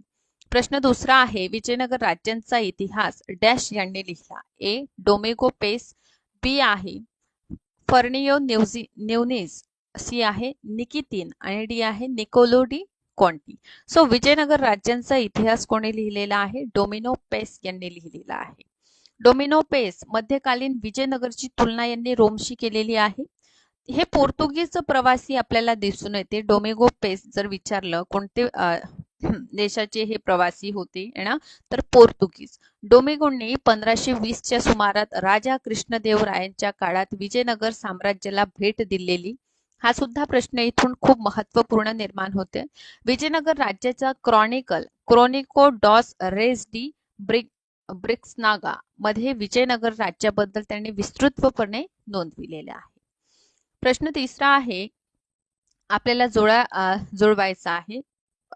सूची 1 आहे कृष्णदेवराय, विरूपाक्ष, हरिहर, देवराय प्रथम. अनादर साइड म्हणजे सूची बी आहे इब्न बतुता, निकोलो दी कॉन्टी, वर्थेमा आणि निकितीन. बरं, हे काय आहे? ऑप्शन्स आहे. 4 ऑप्शन्स आपल्याला दिलेले आहे. तर आपल्याला काय करायचं आहे? जोडी जोडवायची आहे. तर क्वेश्चन 3 मध्ये आपल्याला काही गोष्टी लक्षात घ्या. कृष्णदेवराय यांच्या काळामध्ये वर्थेमा, विरूपाक्ष यांच्या टाइम पिरियड मध्ये आपण काय बघतो? विरूपाक्ष यांच्या टाइम पिरियड मध्ये निकितीन है ना. हा, हरिहर प्रथम यांच्या टाइम पिरियड मध्ये आपण बघतो की कशा प्रकारे ते आहे. ओके, देवराय प्रथम यांच्या काळामध्ये निकोलो दी कॉन्टी है ना. आता इब्न बतुता इथे दिलेला आहे हरिहर प्रथम है ना. इब्न बतुता हे एमबीटीच्या टाइम पिरियड मध्ये आपल्याला दिसून येते. यांचा ग्रंथ रेहला आहे ना. समोर जाऊया. विजयनगरातील राज्य कारभारासाठी प्रदेश देण्यात आलेल्या लष्करी सेनापतीच्या पांचारण करण्यात येईल. ए आहे रायस अमीर, बी आहे अमीर नायक आणि डी आहे काहीही नाही. बघा प्रश्न क्वेश्चन क्रमांक 4 काय म्हणतं? विजयनगरातील राज्य कारभारासाठी प्रदेश है ना, यावर जे लष्करी सेनापती असायचं त्याला काय म्हणतात है ना, तर त्यांना म्हणतात अमरनायक. ऑप्शन बी. अमरनायक 1336 मध्ये संगम घराण्यातील हरिहर आणि बुक्का यांनी विजयनगरची स्थापना केलेली. अमरनायक हे लष्करी कमांडर होते, ज्यांना राय काय आहे पहा. विजयनगरचे जे शासक आहे त्यांच्या उपाधी आपल्याला दिसून येते राय होती है ना. ओके. विजयनगरच्या राज्यकर्त्यांद्वारे शासित प्रदेशांवर यांना जे आहे ना भूमी वगैरे प्रदान केल्याचे आपल्याला दिसून येतं. क्वेश्चन 5 आहे, खालीलपैकी संगम घराण्याचा सर्वात मोठा शासक कोण होता. ए आहे हरिहर, बी आहे बुक्का प्रथम, सी आहे हरिहर द्वितीय आणि डी आहे देवराय द्वितीय. क्वेश्चन 5 चं व्हेरी करेक्ट आन्सर आहे देवराय द्वितीय हे महानतम शासक आपल्याला दिसून येते आणि संगम वर्षाचा सर्वात महत्वपूर्ण किंवा इम्पॉर्टंट शासक देवराय द्वितीय आहे. क्वेश्चन 6 आहे, खालीलपैकी तुलुव वंशाचा सर्वात मोठा म्हणजे महानतम शासक कोण आहे. ए कृष्णदेवराय, बी अच्युतदेवराय, सी आहे सदाशिवराय आणि डी आहे रामराय. बरं, क्वेश्चन 6 आपल्याला काय विचारतात, तुलुव वंश है ना, तर तुलुव वंशाचे शासक कोण होते. कृष्णदेवराय महानतम शासक आपल्याला दिसून येतात. ओके, तुलुव वंशाचे सर्वात प्रतिष्ठित म्हणा महानतम शासक कृष्णदेवराय होते. क्वेश्चन 7 आहे, खालीलपैकी अरविडू घराण्याचा सर्वात मोठा म्हणजे महानतम शासक कोण होते. ए आहे तिरुमल, बी आहे व्यंकट, सी आहे श्री रंग तृतीय आणि रंग प्रथम. ओके, सो क्वेश्चन 7 मध्ये आपल्याला दिसून येते की अरविडू वंशाचं शासक है ना व्यंकट द्वितीय आपल्याला दिसून येतात. चला, अरविडू वंशाचे सगळ्यात मोठे किंवा मग महानतम शासक हे व्यंकट द्वितीय होते. क्वेश्चन 8 आहे, विजयनगरला भेट देणारा प्रवासी निकोलो कॉन्टी कोणत्या देशाचा रहिवासी होता. A Italy, B Spain, C Iran आणि डी आहे मोरोक्को. सो विजयनगरला भेट देणारा निकोलो दी कोंटी होते. बरोबर आहे. बरं, निकोलो दी कोंटी यांच्याविषयी आपण बघतो की हे कोणत्या देशाचे रहिवासी होते. इटली या देशाचे रहिवासी होते है ना. चला, क्वेश्चन 9 आहे, विजयनगरला भेट देणारा पहिला युरोपियन प्रवासी कोण होता. ए निकोलो दी कोंटी, बी आहे अब्दुल रजाक, सी आहे अथेनासियन निकितीन आणि डी आहे वर्थेमा. सो क्वेश्चन 9 मध्ये काय विचारले आहे, पहिला युरोपियन ज्यांनी विजयनगरला काय केलेले आहे भेट दिलेली आहे, तर हे कोण होते. निकोलो दी कोंटी प्रथम युरोपियन आपल्याला दिसून येईल जे विजयनगरला भेट देतात. बर, ओके, क्वेश्चन 10 आहे, विजयनगरातील सती प्रथेचे वर्णन करणाऱ्या प्रवासी कोण होते. ए निकोलो दी कोंटी, बी अब्दुल रजाक, सी निकितीन आणि डी आहे वर्थेमा. सो क्वेश्चन 10 मध्ये आपल्याला काय विचारतात, सती प्रथा है ना. बरं, एन्शियंट टाइम पिरियड मध्ये आपल्याला सती प्रथेचा उल्लेख कुठे मिळतं, भानुगुप्त यांचा एरण अभिलेखामध्ये आपल्याला मिळतात है ना. सेम विजयनगर विषयी विचारलेला आहे की सती प्रथेचं वर्णन केलेलं आहे कोणी, निकोलो दी कोंटी यांनी. ए व्हेरी करेक्ट आन्सर. चला, प्रश्न 11 आहे, कोणत्या शासकाच्या काळात निकोलो कोंटीने विजयनगरला भेट दिली होती. ए हरिहर प्रथम, बी बुक्का प्रथम, सी आहे हरिहर द्वितीय आणि डी आहे देवराय प्रथम. आता या ठिकाणी आपल्याला प्रश्न काय विचारतं, निकोलो कोंटी यांनी जेव्हा विजयनगरची यात्रा केलेली यावेळी शासक विजयनगरचे कोण होते, तर आपल्याला माहित आहे की यावेळेस देवराय प्रथम यांचं टाइम पिरियड सुरू होतं आणि देवराय प्रथम यांच्या टाइम पिरियड मध्ये आपण बघतो की कशा प्रकारे इटलीचा प्रवासी कोण निकोलो दी कोंटी विजयनगरला भेट देतात ना. संगम घराण्याचे शासक देवराय प्रथम. 12 क्रमांकाचा प्रश्न आहे, विजयनगरला भेट देणारा अब्दुल रज्जाक कोणत्या देशाचा रहिवासी होता. ए पर्शिया, बी स्पेन, सी इराण आणि डी आहे मोरोक्को. क्वेश्चन 12 मध्ये आपल्याला विचारला आहे अब्दुल रज्जाक है ना, तर कोणत्या देशाचे रहिवासी होते अब्दुल रज्जाक, पर्शिया है ना. तर बघा, विजयनगरच्या भेटीला आलेला अब्दुल रज्जाक जो आहे तो मूळ पर्शियाचा रहिवासी आपल्याला दिसून येते.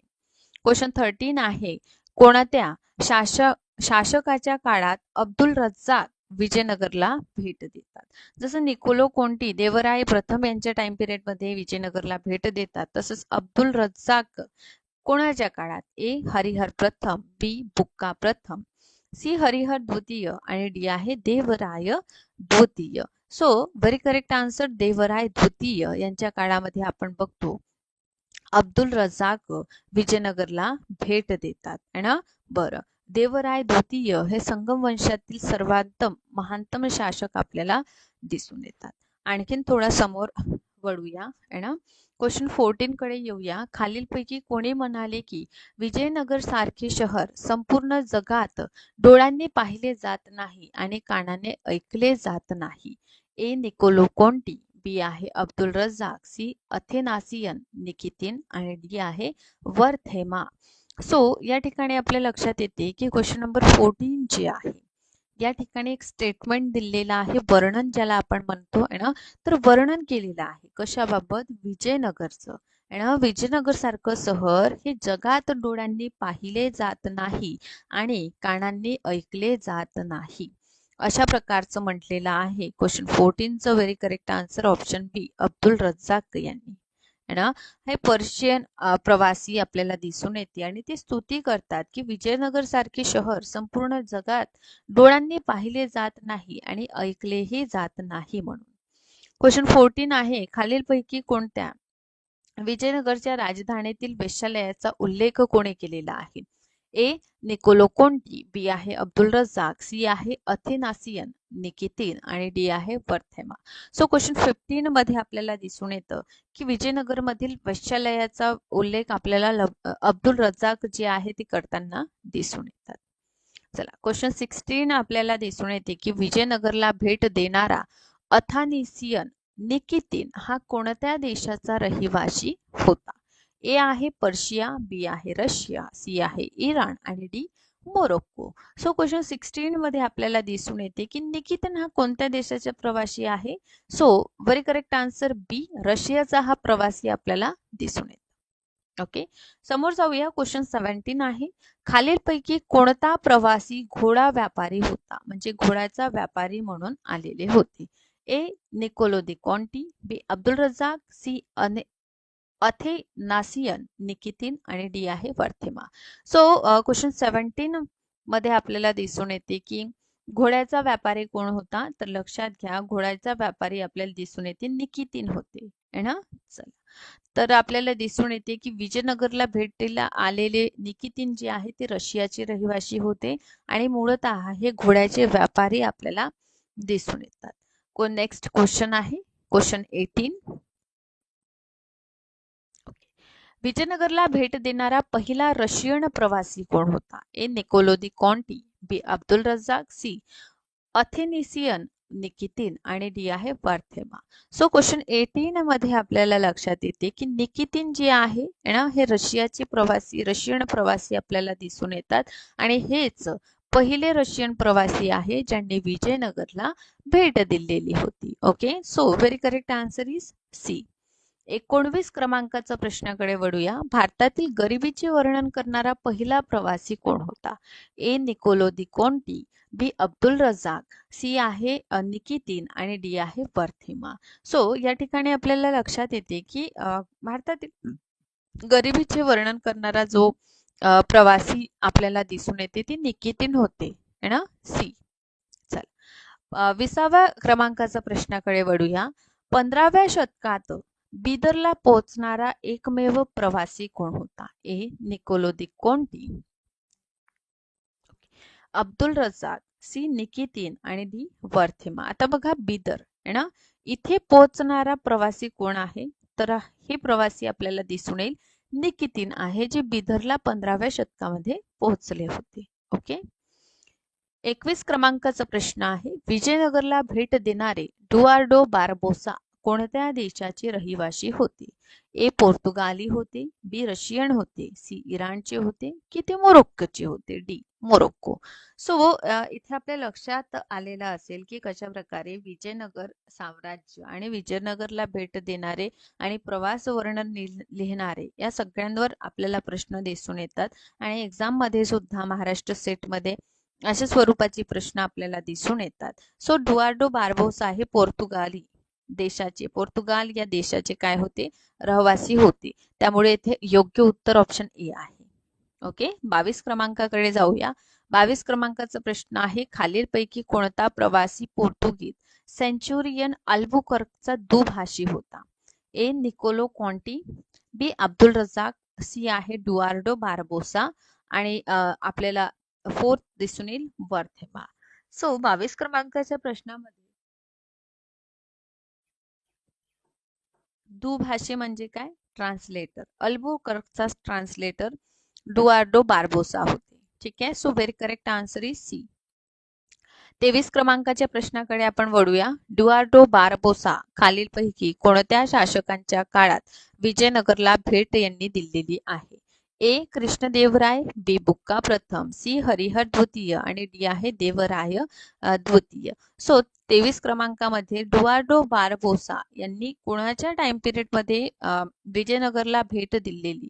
तर कृष्णदेवराय यांच्या टाइम पिरियड मध्ये आपण बघतो की डुआर्डो बार्बोसा यांनी विजयनगरला भेट दिलेली. यानंतरचा प्रश्न आहे 24 क्रमांकाचा.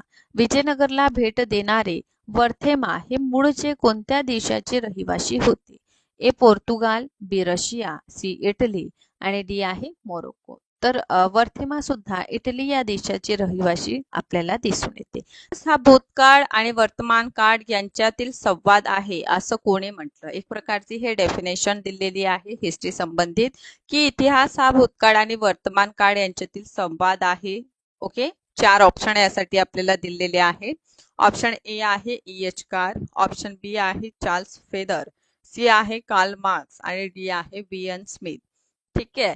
सो यामध्ये आपण बघतो की डेफिनेशन आणि हा भाग आपलं इतिहास लेखनशास्त्र याच्याशी संबंधित आपल्याला दिसून येतं आणि त्यामध्ये आपल्याला बहुधा डेफिनेशन्स आणि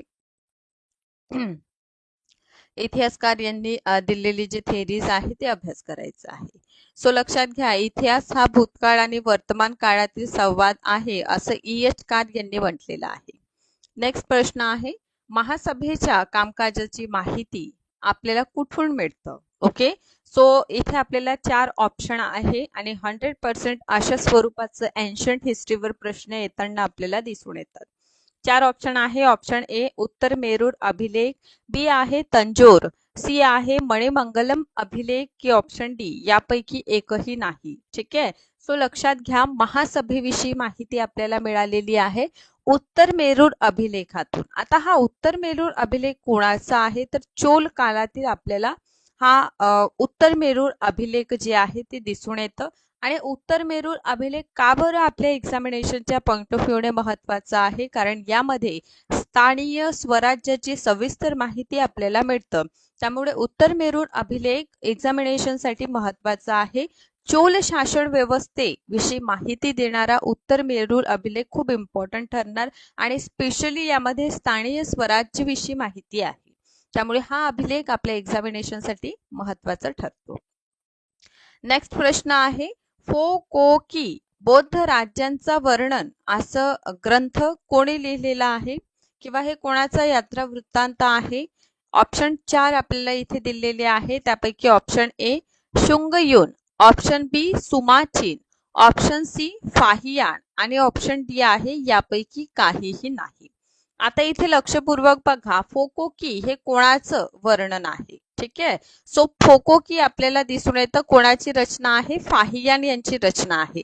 आता इथे लक्षात घ्या, चीनी यात्री आपण बघतो है ना, चीनी ट्रॅव्हलर्सचा आपण अभ्यास करतो आणि या चीनी ट्रॅव्हलर्स मध्ये आपल्याला वेनसंग, इत्सिंग, फाहियान यांचं जे विवरण आहे ते वारंवार विचारलं जातं आणि एन्शियंट हिस्ट्रीचा हा अत्यंत महत्वपूर्ण भाग सुद्धा आहे. ओके, सो फोकोकी हे फ वरून येतं आणि जे त्याचे रचनाकार आहे ते फ वरून त्यांचं नाव आहे. सो असं सुद्धा तुम्ही याला कोरिलेट करू शकता. सो फोकोकी हे फाहियान यांची रचना आहे. फाहियान कधी आलेले होते? तर गुप्त टाइम पिरियड मध्ये आलेले आणि स्पेशली चंद्रगुप्त द्वितीय यांच्या टाइम पिरियड मध्ये आपल्याला फाहियान आलेले दिसून येतं. त्यांनी भारतात 15-16 वर्ष राहिले आणि बौद्ध धर्मात संबंधित ज्ञान यांनी प्राप्त केले आणि स्पेशली लक्षात घ्या, फाहियान विनय पीठकाची प्रत प्राप्त करण्यासाठी भारतात आलेले आपल्याला दिसून येतात. सो कोणाच्या टाइम पिरियड मध्ये हे सुद्धा प्रश्न इथून निर्माण होतो आणि पूर्वी विचारलेला सुद्धा आहे. नेक्स्ट क्वेश्चन आहे, खालीलपैकी कोणत्या अरबी प्रवाशाने पानांचं सविस्तर वर्णन केलेलं आहे? म्हणजे डायरेक्ट प्रश्न आहे की पाण्याविषयी माहिती देणारा अरब यात्री कोण? Option A Sulaiman, option B al Baladhuri, C आहे अल मसुदी आणि डी आहे इब्न बतुता. तर इथे लक्षात घ्या पाण्याविषयी माहिती देणारे अल मसुदी आहे आणि अल मसुदी हे पाण्याविषयी वर्णन करताना आपल्याला दिसून येतं. आता लक्षात घ्या अल मसुदी हा अरब प्रवासी होता आणि 915 मध्ये गुर्जर प्रतिहार शासक महिपाल प्रथम यांच्या टाइम पिरियड मध्ये त्यांनी भेट दिलेली.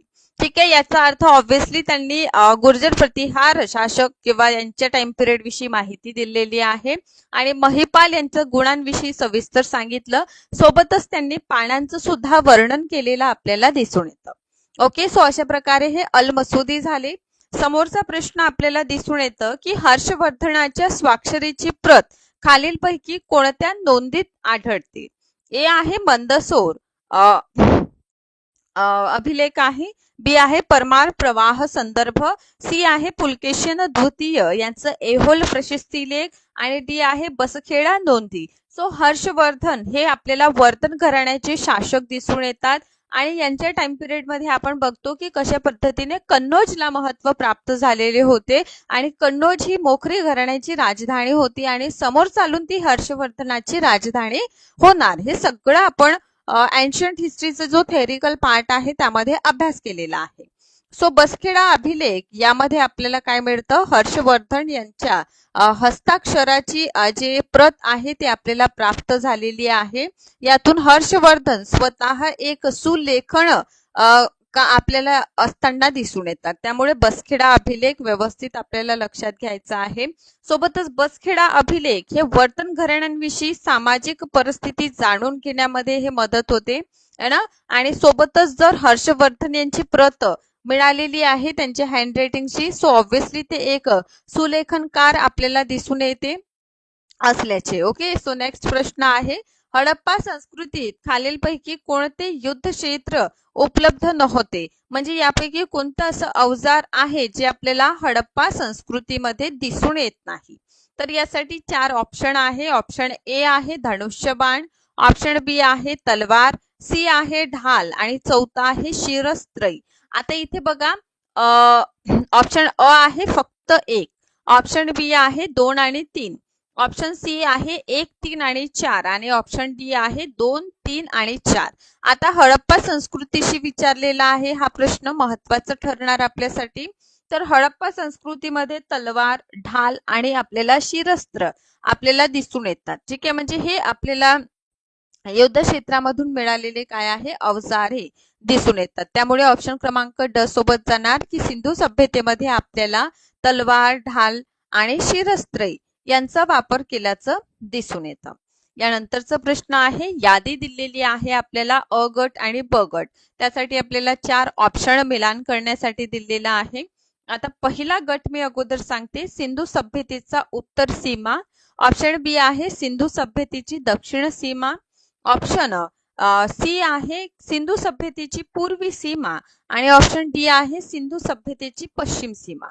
आता अनादर साइड बघा मांडा जम्मू काश्मीर, ठीक आहे सॉरी जम्मू, बी आहे दैमाबाद महाराष्ट्र, सी आहे आलमगीरपूर उत्तर प्रदेश आणि बलुचिस्तान सुरकोतडा.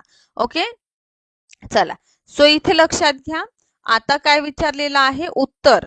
ठीक आहे, सो सिंधू सभ्यतेमध्ये उत्तर आपण बघतो, पूर्व बघतो, म्हणजे 4ही दिशांमध्ये आपण विस्तार असा प्रश्न आपल्याला आहे.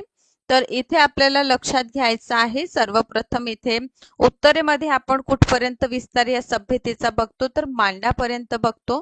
ठीक आहे, त्यामुळे उत्तरेची सीमा काय झाली मांडा झाली.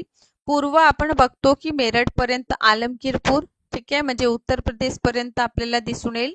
दक्षिणेत दैमाबाद पर्यंत आपल्याला दिसून येतं महाराष्ट्र पर्यंत, ठीक आहे आणि पश्चिमेत सुतका गेंडोर. याचा अर्थ जर आपण जाणार तर हे योग्य उत्तर आहे. उत्तर सीमा मांडा, दक्षिण सीमा दैमाबाद, पूर्वी सीमा आलमगीरपूर आणि सुतका गेंडोर बलुचिस्तान ही पश्चिम सीमा आहे ना. सो आपण जाऊया 1, 2, 3, 4 सोबत. त्यामुळे इथे ऑप्शन क्रमांक 1 जो आहे तो आपला अगदी योग्य उत्तर आपल्याला दिसून येतं.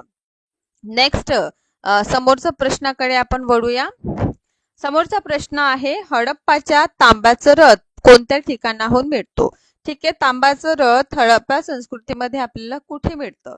4 ऑप्शन, आपल्याला 5 ऑप्शन यासाठी दिलेला आहे. ए आहे कुणाल, बी आहे राखेगडी, सी आहे दैमाबाद आणि डी आहे बनावली आणि ई आहे रोपट. ओके, सो तांब्याचं रथ आपल्याला लक्षात घ्या, हडप्पा संस्कृतीमध्ये दैमाबाद असं महत्वपूर्ण स्थळ आपल्याला दिसून येतं, जिथे काय मिळालेलं आहे? तांब्याचं रथ आपल्याला मिळालेलं आहे. ठीक आहे, सो त्यामुळे इथे योग्य उत्तर आपल्याला काय दिसून येणार आहे? दैमाबाद इथे आपल्याला तांब्याचं रथ प्राप्त झालेला आहे. समोरच्या प्रश्नाकडे आपण जाऊया. खालीलपैकी मोहनजोदडोमधील सर्वात उंच इमारत कोणती मानली जातं? आता बघा, यासाठी आपल्याला 4 ऑप्शन दिलेलं आहे आणि सरळ सिंधू सभ्यतेतील एक महत्वपूर्ण स्थळ म्हणजे मोहनजोदारो, या मोहनजोदारोतील सर्वात उंच इमारत कशाला मानलेला आहे, अशा प्रकारचा प्रश्न आहे.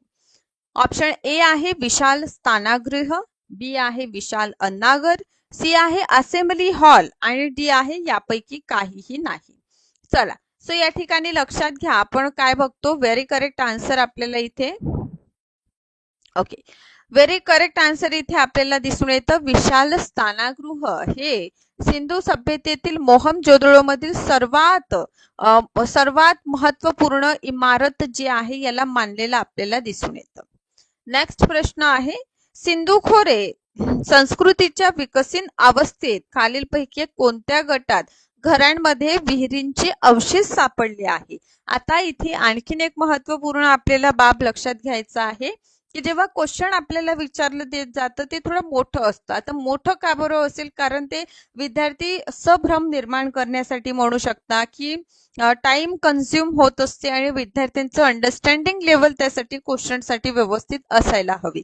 सो अशा वेळी लक्षात घ्या, सिंधू सभ्यतेतील विहीर म्हणजे घरामध्ये विहीर असल्याचे प्रमाण कुठे सापडले आहे, असा हा प्रश्न आपल्याला विचारला. ओके, सो यासाठी 4 ऑप्शन आहे. Option A Harappa, option B Kalibangan, option C Lothal आणि ऑप्शन डी आहे मोहनजोदारो. सो या ठिकाणी काय प्रश्न आहे की सिंधू सभ्यतेमध्ये घरांमध्ये विहिरी असल्याचे अवशेष आपल्याला कुठे मिळतात है ना? सो मोहनजोदारो येथे आपल्याला काय मिळालेले आहे? घरांमध्ये विहिरी असल्याचे साक्ष प्रमाण आपल्याला मिळालेले आहे. त्यामुळे इथे ऑप्शन क्रमांक डी अगदी योग्य उत्तर आहे. त्यानंतरच्या प्रश्नाकडे आपण वळत आहोत आणि नंतरचा प्रश्न आहे, खालीलपैकी कोणत्या ठिकाणी ब्रॉन्झ शिल्पे आढळतात? यासाठी 5 ऑप्शन आपल्याला मिळालेली आहे. ऑप्शन ए आहे मोहनजोदारो, ऑप्शन बी आहे चनहूदड़ो, ऑप्शन सी आहे लोथल आणि ऑप्शन डी आहे कालीबंगा आणि यापेक्षाही ऑप्शन ई मध्ये म्हटलेला आहे की वरील पैकी सर्व. आता सिंधू घाटी सभ्यता आपण बघतो है ना, आणि सिंधू घाटी सभ्यतेविषयी डिटेल मध्ये म्हणजे कशा प्रकारे सिंधू घाटी सभ्यतेचा उदय झालेलं. सिंधू घाटी सभ्यता ही कांस्ययुगीन सभ्यता आहे, कारण कासा हा प्रमुख धातू जे आहे इथे वापरला जायचं. सेकंडली आपण येथील नगर नियोजन कशा प्रकारे शतरंज मध्ये घरे एकमेकांना काटतात हे सुद्धा बघितलेलं आहे. आणि यातील जे महत्वपूर्ण नगर आहे ज्यामध्ये मोहनजोदडो, चनहूदड़ो, आता चनहूदड़ो लक्षात आलं आपल्याला तर लक्षात येतं की लिपस्टिक किंवा जे सौंदर्य प्रसाधन आहे याचं साक्ष आपल्याला चनहूदड़ो येथे मिळालेलं आहे. लोथल विषयी आपण लक्षात ठेवतो की सिंधू घाटी सभ्यतेतील हे काय आहे? बंदरगाह आहे लोथल या ठिकाणी है ना. सो ब्रॉन्झची शिल्पे आपल्याला मोहनजोदड़ो येथे मिळालेली आहे, चनहूदड़ो या ठिकाणी मिळालेले आहे, लोथल इथे मिळालेला आहे आणि कालीबंगा या ठिकाणी म्हणजे वरील पैकी सर्वच ठिकाणी आपल्याला सिंधू सभ्यतेतील ब्रॉन्झची शिल्पे का मिळालेली आहे, आढळलेली आहे, याचं साक्ष मिळालेलं आहे. त्यामुळे समोरच्या प्रश्नाकडे आपण जाणार आहोत. आता नेक्स्ट प्रश्न आहे, फाहियान भारतात येण्याचं काळ कोणता आहे? म्हणजे कोणत्या टाइम पिरियड मध्ये चीनी यात्री फाहियान आलेले? ऑप्शन ए 299 इसवी, ऑप्शन बी आहे 399 इसवी, ऑप्शन सी आहे 499 इसवी आणि ऑप्शन डी आहे 199 इसवी. ठीक आहे, सो फाहियान भारतात आले आणि फाहियान यांचं भारतात येण्याचं काळ.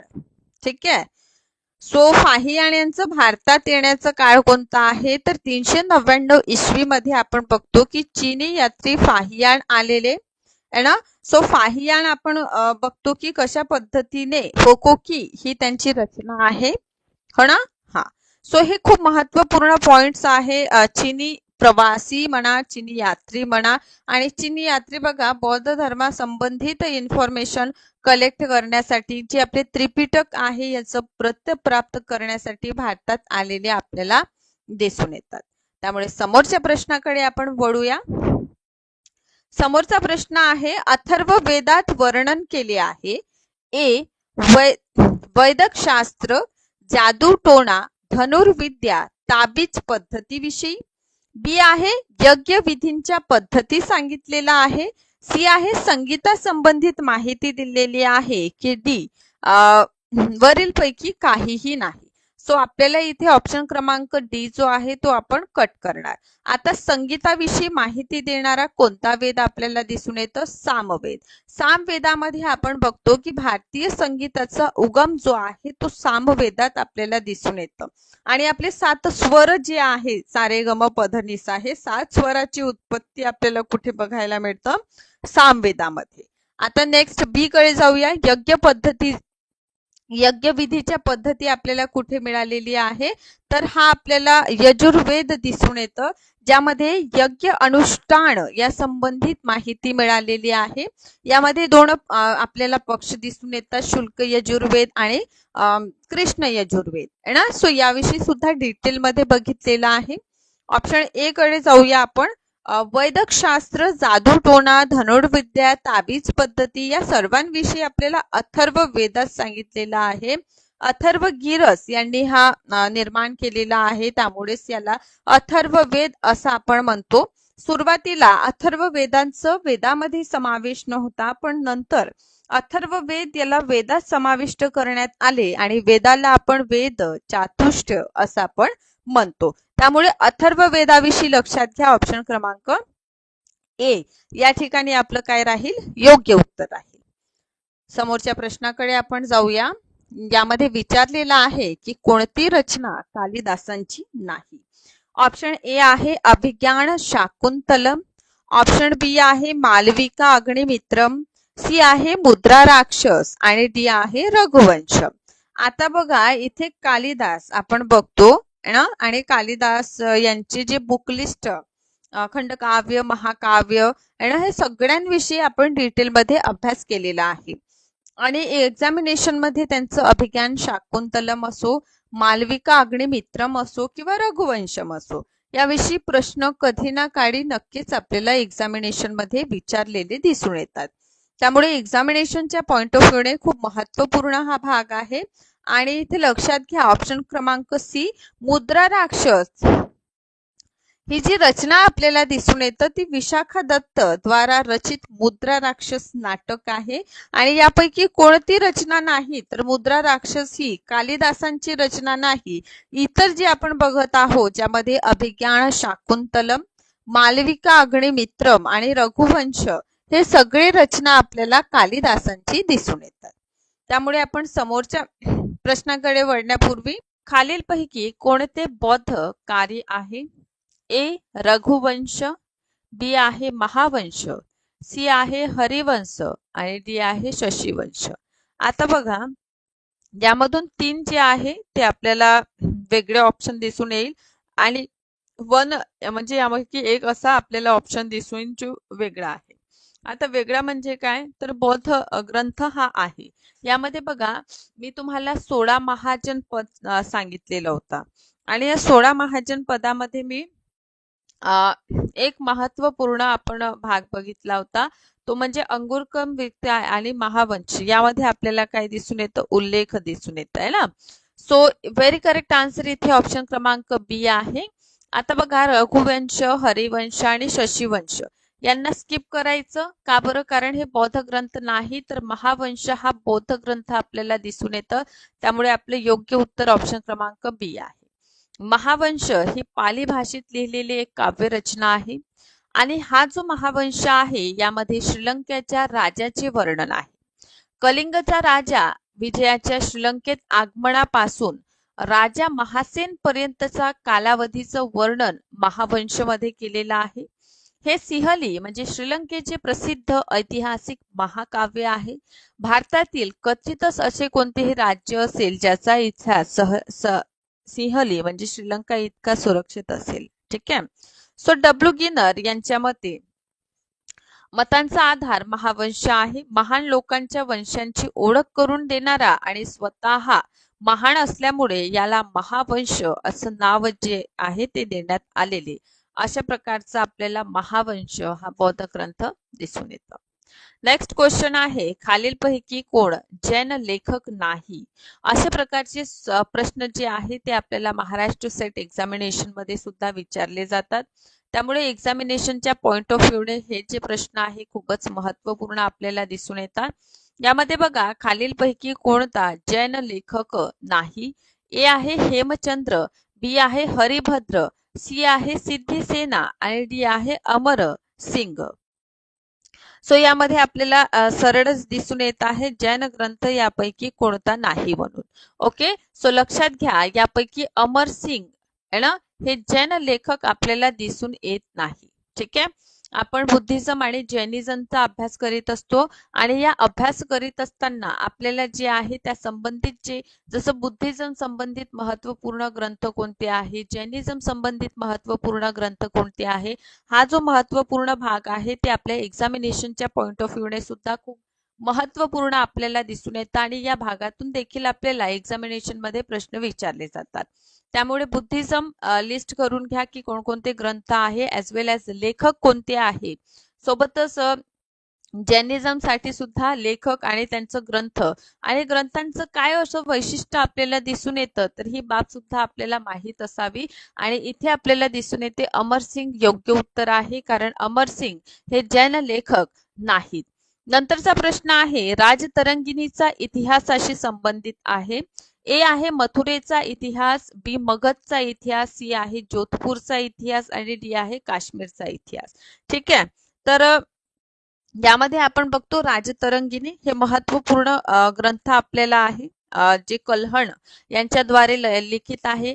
बहुधा आपल्याला क्वेश्चन विचारत असताना बहुधा जे आहे आपल्याला क्वेश्चन विचारत असताना लेखकांची नावे किंवा रायटर जे असतात त्यांना सुद्धा मिलान करण्यासाठी जुळवण्यासाठी दिलेले असतात. सो अशा वेळी माहीत असावं की राजतरंगिणी हे कल्हण यांची रचना आपल्याला दिसून येतं आणि कल्हण यांच्या रचनेतून त्यांनी काश्मीरचा जो इतिहास आहे त्यावर प्रकाश पाडलेला आपल्याला दिसून येतं. त्यामुळे काश्मीरचा इतिहास जाणून घेण्याचा महत्वपूर्ण स्रोत कोणता आहे तर काश्मीरचा इतिहास जाणून घेण्याचा महत्वपूर्ण स्रोत राजतरंगिणी आहे. कोणाद्वारे राजतरंगिणी लिखित आहे तर कल्हण यांच्याद्वारे आपल्याला राजतरंगिणी जी आहे ती लिखित दिसून येतं. त्यामुळे हे खूप इम्पॉर्टंट होणार आहे आपल्या एक्झामिनेशनच्या point of view. Next question आपल्याला दिसून येतं, कालिदास कोणाच्या कारकिर्दीत होते?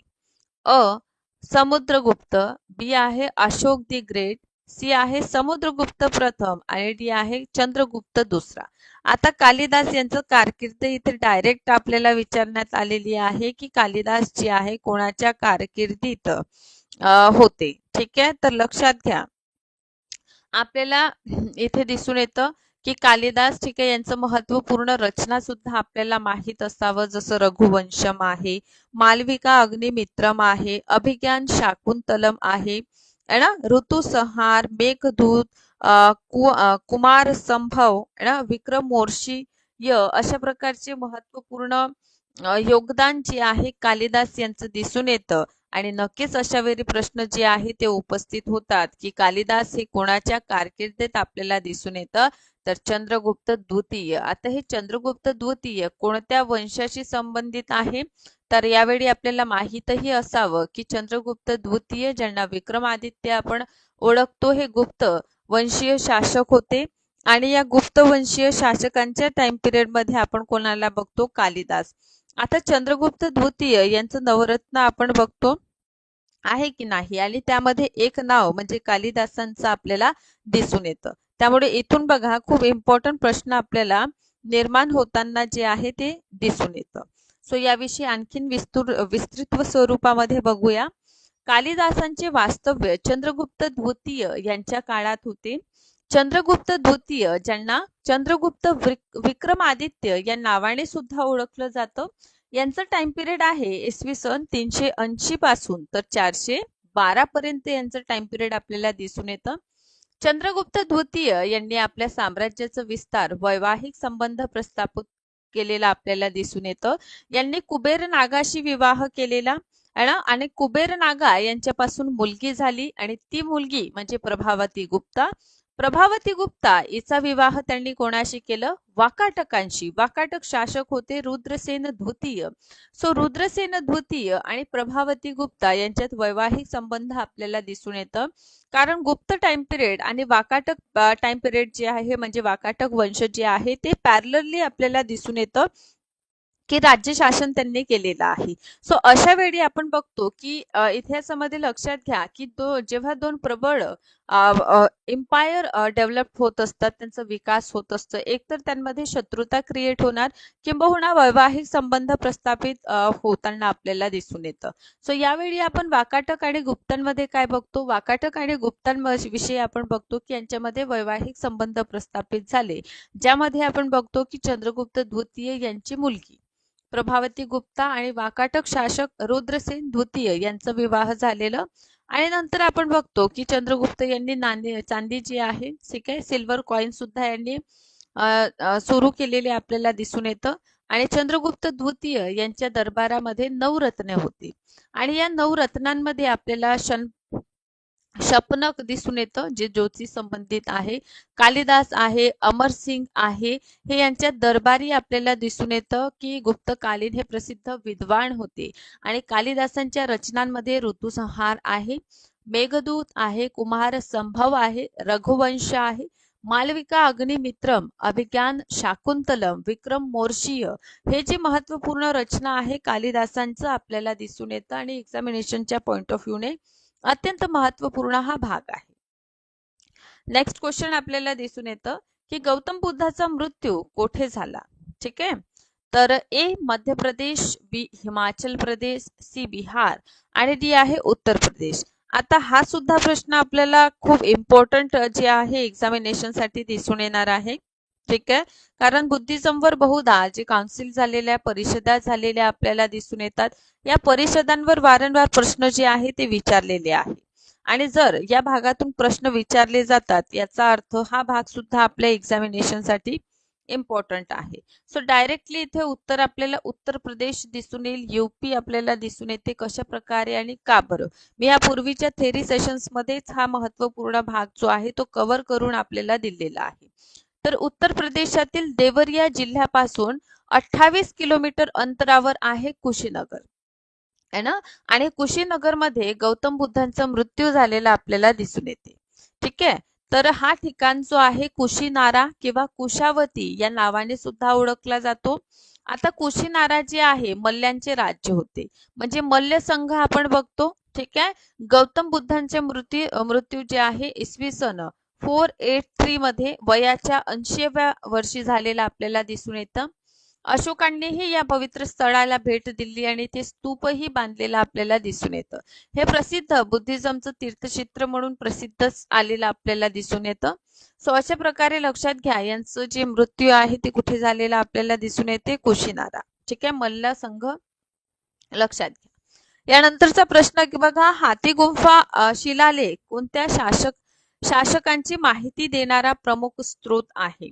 ठीक आहे, ए आहे खारवेल, बी आहे अशोक, सी आहे हर्षवर्धन आणि डी आहे कनिष्क. 2021 चा जर क्वेश्चन पेपर तुम्ही विचार केलेला, सो 2021च्या क्वेश्चन पेपर मध्ये अशा स्वरूपाचा प्रश्न तुम्हाला एक्झामिनेशन मध्ये येताना दिसून आलेला आहे.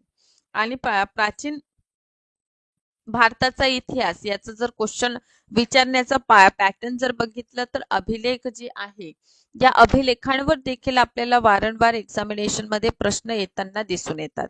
त्यामुळे हा सुद्धा घटक आपल्या एक्झामिनेशन साठी खूप इम्पॉर्टंट होणार आहे, ज्यामध्ये आपण बघतो की हाती गुंफा अभिलेख. ठीक आहे, सो हाती गुंफा अभिलेख कोणाचा आहे? ए खारवेल, बी अशोक, सी हर्षवर्धन आणि डी कनिष्क. सो हाती गुंफा अभिलेख कोणाचा आहे? खारवेल यांचा आहे. त्यामुळे इथे योग्य उत्तर आपल्याला ऑप्शन क्रमांक ए दिसून येतात. खारवेलांनी हाती गुंफा अभिलेख जे आहे यामध्ये पूर्णतः यांची माहिती मिळते. आता खारवेल कोण आहे तर लक्षात घ्या, खारवेल जे आहे ते चेदी वंशाचे शासक आपल्याला दिसून येते. कोणत्या क्षेत्रामध्ये हे चेदी वंश आपल्याला दिसून येईल तर उडीसाच्या क्षेत्रामध्ये आपल्याला हा चेदी वंशातील शासक खारवेल दिसून येतात. आणि यावर कशा प्रकारे खारवेल यांनी कलिंगावर पर्टिक्युलर क्षेत्रामध्ये त्यांनी काय केलेलं आहे, राज्य केलेलं आहे. जैन अनुयायी होते, त्यामुळे लक्षात घ्या की जैन धर्माविषयी माहिती देणारा पहिला अभिलेख हाती गुंफा अभिलेखातून आपल्याला मिळतं. सोबतच खारवेल हा जो आहे जैन धर्माचा अनुयायी होता याविषयी माहिती मिळते. दक्षिण भारतातील जे महत्वपूर्ण क्षेत्र आहे ज्यामध्ये चोल, चेर आणि पांड्य या तीनही राज्यांचा पराभव जे आहे खारवेल यांनी केलेला आहे. ठीक आहे.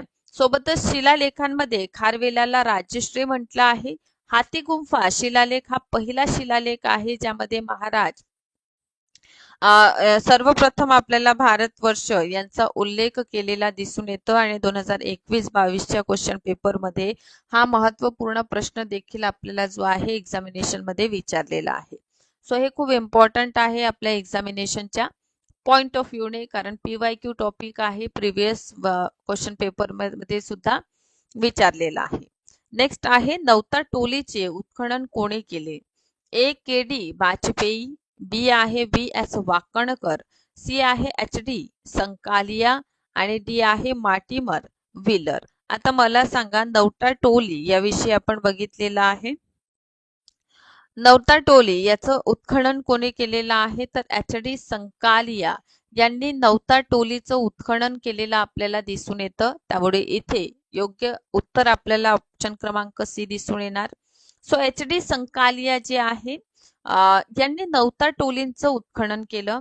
महेश्वर मधील नवता टोलींचं उत्खनन Deccan college post graduation and research institution Pune, university of Baroda मध्य प्रदेशच्या पुरातत्व विभागाचे HD संकालिया यांच्या नेतृत्वाखाली झाले.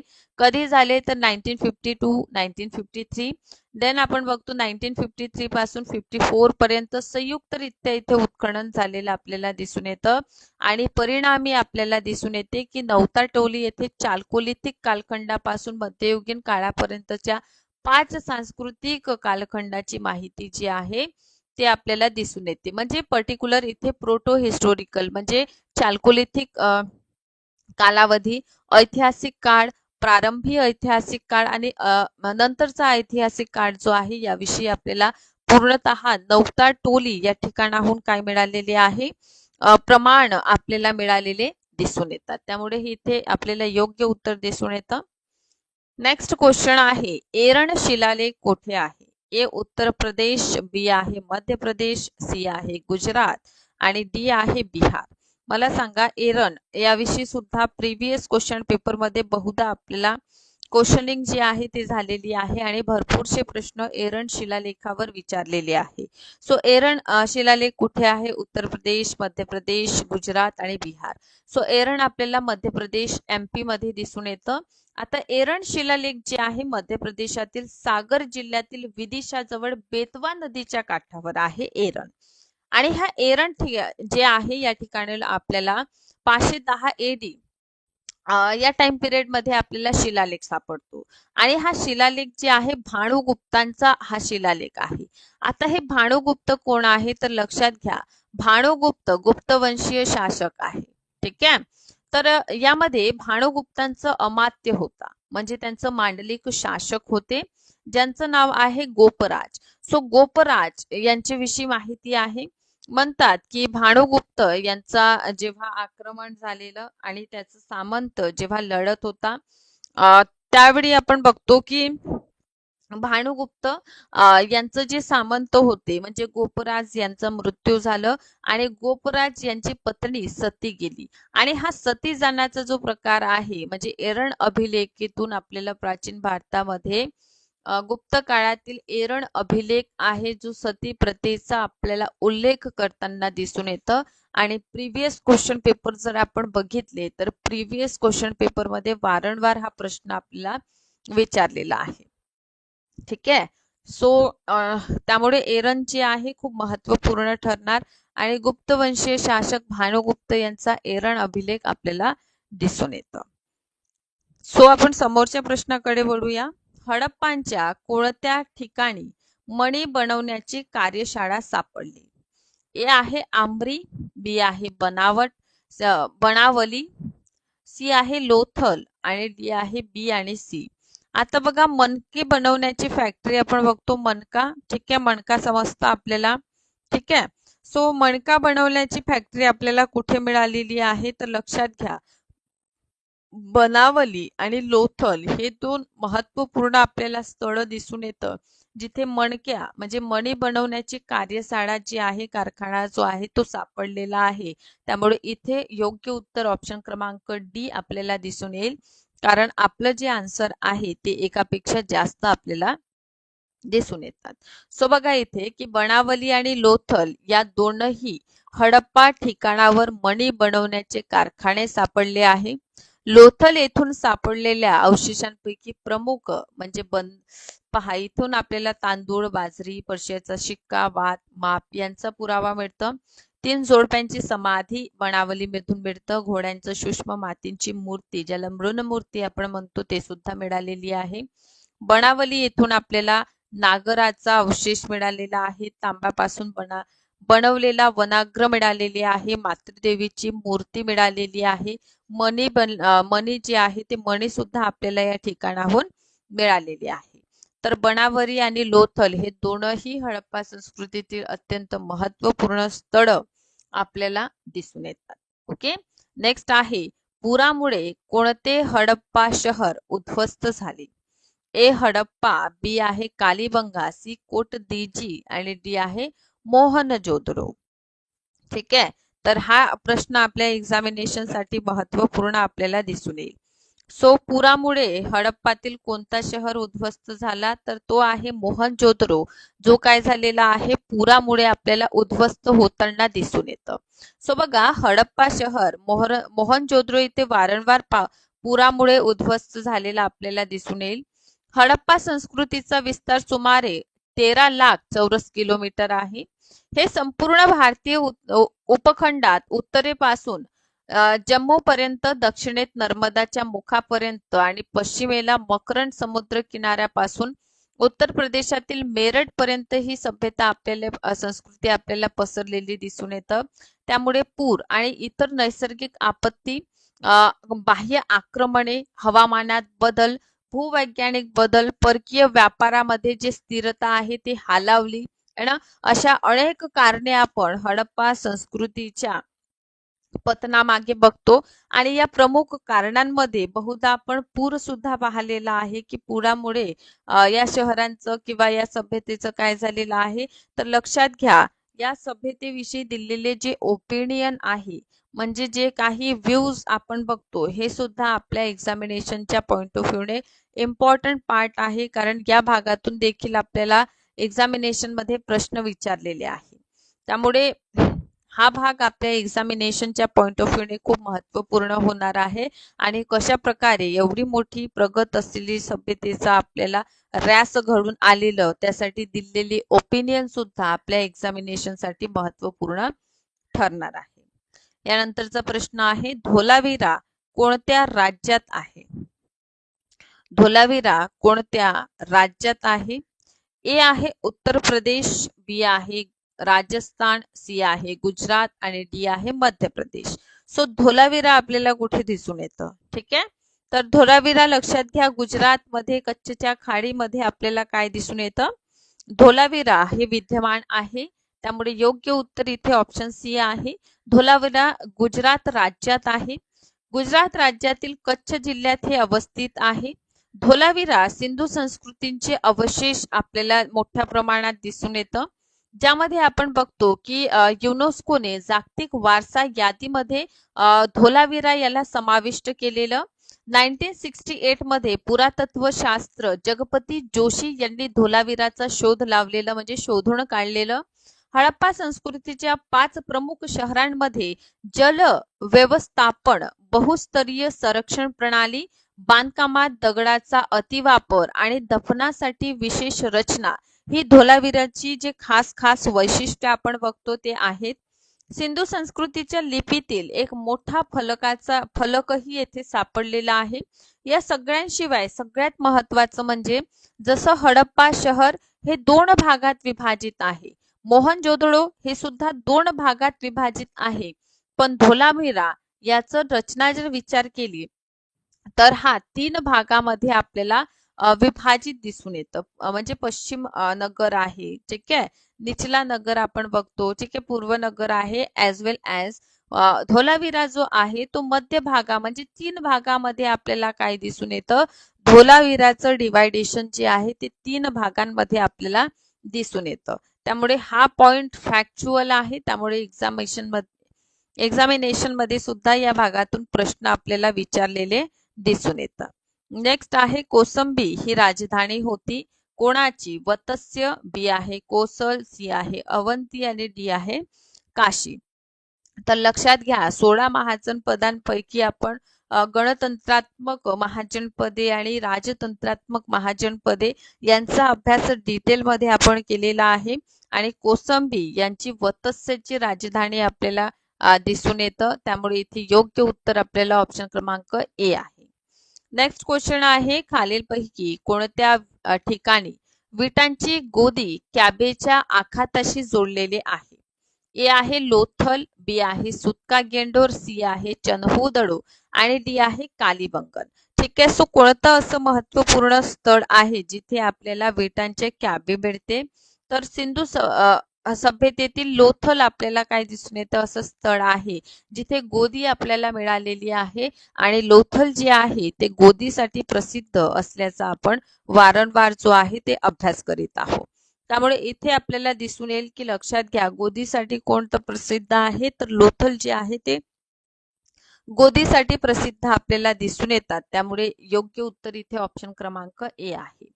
आता यापूर्वी मी तुम्हाला एरण अभिलेखांवर प्रश्न विचारलेला आहे.